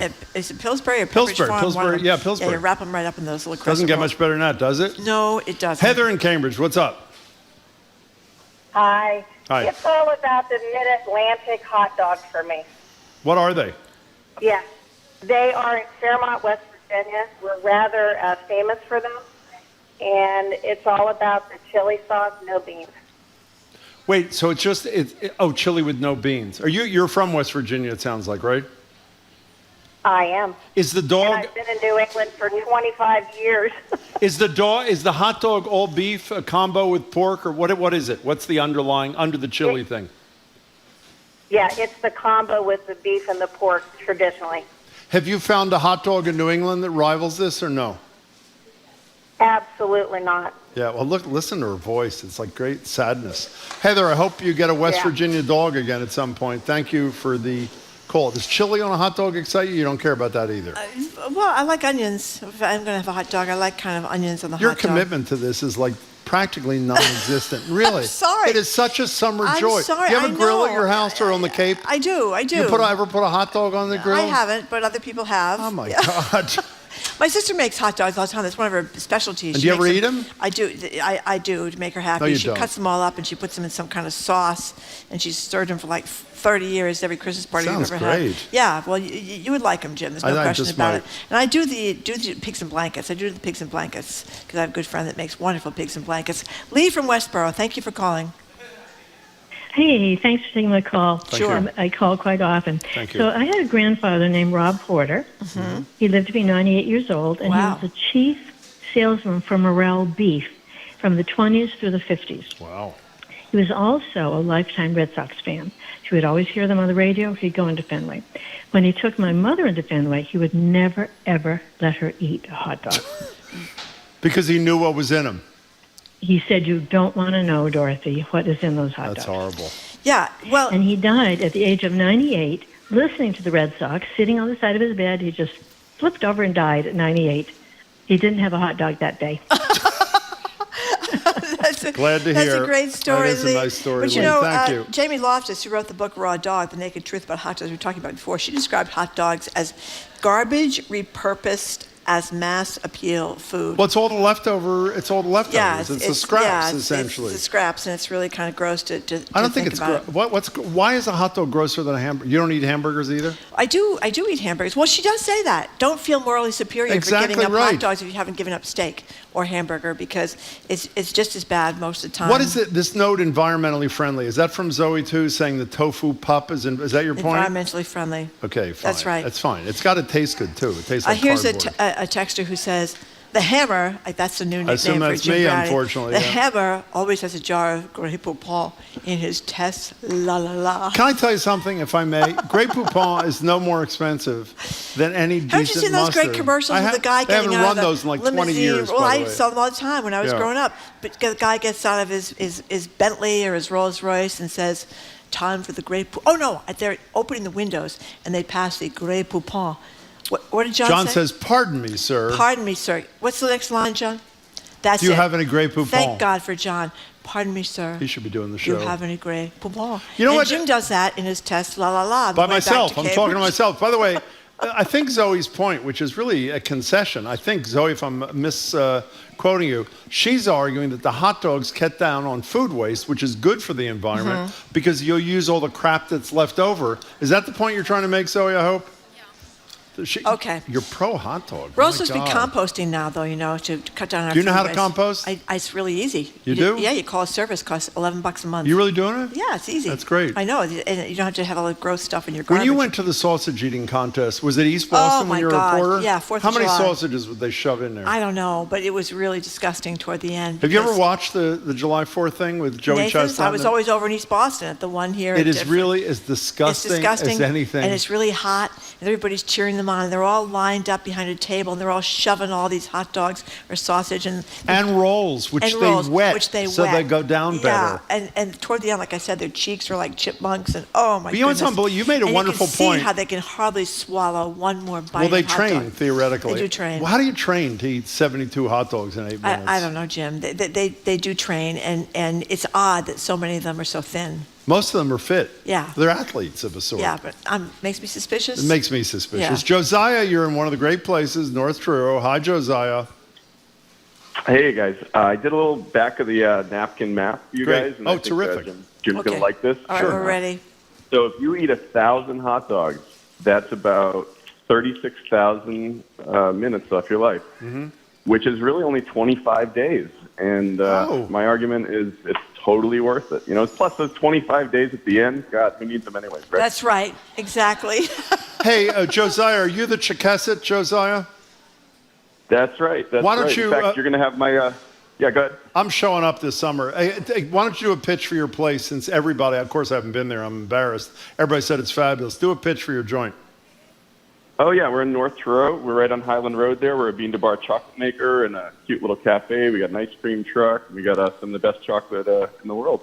And not to mention the fact that Josiah's friend was the guy who was eaten by the whale. That's in right. Provincetown. You're going to have my buddy Dave Abel on there at some point. He's got a film that he made about us doing our Oh, fabulous. Oh my God, David Abel, the great Yeah. reporter from the Globe, Yeah. environmental reporter. He's Right, terrific. Yeah, he did a great thing got a about Thursday, whales. June 15th. Thank you, Aiden. He'll be on the 15th. Hey, Josiah, promise I'm stopping by this summer. It's great to hear from you. Thanks. All right. In his test, la la la. By the way, 1,000 hot dogs, you only lose 25 days. That worth it, is Jim. like a piece of cake, I think it's so the way to speak. go. Absolutely. Valerie and Kittery has a great question. What is it? What really gives me the creeps about hot dogs that are painted red? Why are they painted Some red? are painted red. They're Why like is that, dyed Jim? red. I don't know. Well, why are pistachios, what are they? What color are they? Green? They're green. But they're not naturally green. I don't know. Why are they painted green? I don't know enough about pistachios to Do you tell know enough about hot dogs? I don't know enough about hot dogs So either, but let's I'm leave just it there. suspicious that they're red. Donna in the car says her favorite accompaniment is butter. When I was in grade school, That's disgusting. they put butter in the bottom of the bun. Oh, well, that's a different I story. was hooked. Buttering the bun is acceptable. You butter the bun. As Jamie was saying, you grill the bun, too, and you can butter the bun, and then you pop that baby in there, and it's fabulous. Now, did you know this? Read the story about the woman in New Mexico What happened to her? who got her hot dog at the Sonic hot dog, and she bit into it. When she bit into it, she got a mouthful of cocaine. No, well, I don't think that's a normal occurrence. I mean, it doesn't really add that much. Yeah, well, I guess the guy that was preparing the hot dogs dropped his cocaine. He was frantically looking for it, but he couldn't find it because, of course, hot dogs are very expensive. Before you go to the next caller, that person has 30 seconds. Oh, I'm sorry. Charlie in Lexington, 30 seconds. Go. Okay, so my best hot dog experience was in Philly. Love it. And it was at a place called Zoom Zoom that was on like 15th and Chestnut. And I used to cut Central High School to go down there, have a dog, and then go see the Philadelphia Orchestra in the nosebleed seat. You know I went to Central High School, Charlie, I assume, correct? I do. I Love was it. in the 231. 225. Let's not mention Bill Cosby. Hey, Charlie, thank you for your call. That was pretty The exciting. legendary Central High School. Have you been given Alumni of the Year awards yet from Central Not only High have I School? not, but this is I'll tell you very quickly. I got one. We talked about Tori Bedford before, who's a good friend of Jamie Loftus, our former alum and a reporter here now. We went down and we looked at the notable alumni on Wikipedia from Central High School. Guess who is not one of them? You. Me. Guess who added me? Tori. She did. There you go. There you go, Jim. I am now a notable I am very proud of alum you. from Central Yeah, High do School. you have a silver bowl? I have nothing. I have a silver bowl. I have a hot dog. Well, you have a hot dog. Thank okay. you. We're done, Marjorie. Thank you very much for listening to another edition of Boston Public Radio. Thank you for people that came down Thank to the you Boston all for Public coming. Library. We Really appreciate it. people coming up here to see us. You can keep up with us 24/7 by way of our podcast. On Monday, we're going to have a Monday morning political panel. We're going to have the NAACP's Michael Curry, Boston Globe columnist Marcela Garcia, the Reverends Irene Monroe and Emmett G. Price III, and a look at the innovation trail, I'm a into new this. Boston and Cambridge STEM that's good. history walking tour. The two of the people behind it are going to join us on Monday. We want to thank our crew, Zoe Matthews, Aidan Conley, Nicole Garcia, Hannah Loss. Our engineer is John LeClaw Parker. Our executive producer is Jamie Bologna. Special thanks to the BPL team, Evelyn Brito, Bradley Lewis, and Matthew Glover. Zoe, one of our staff members here, says... It's Aidan. It's Aidan. Red Dogs, this is via thehotdog.org. There doesn't seem to be any logical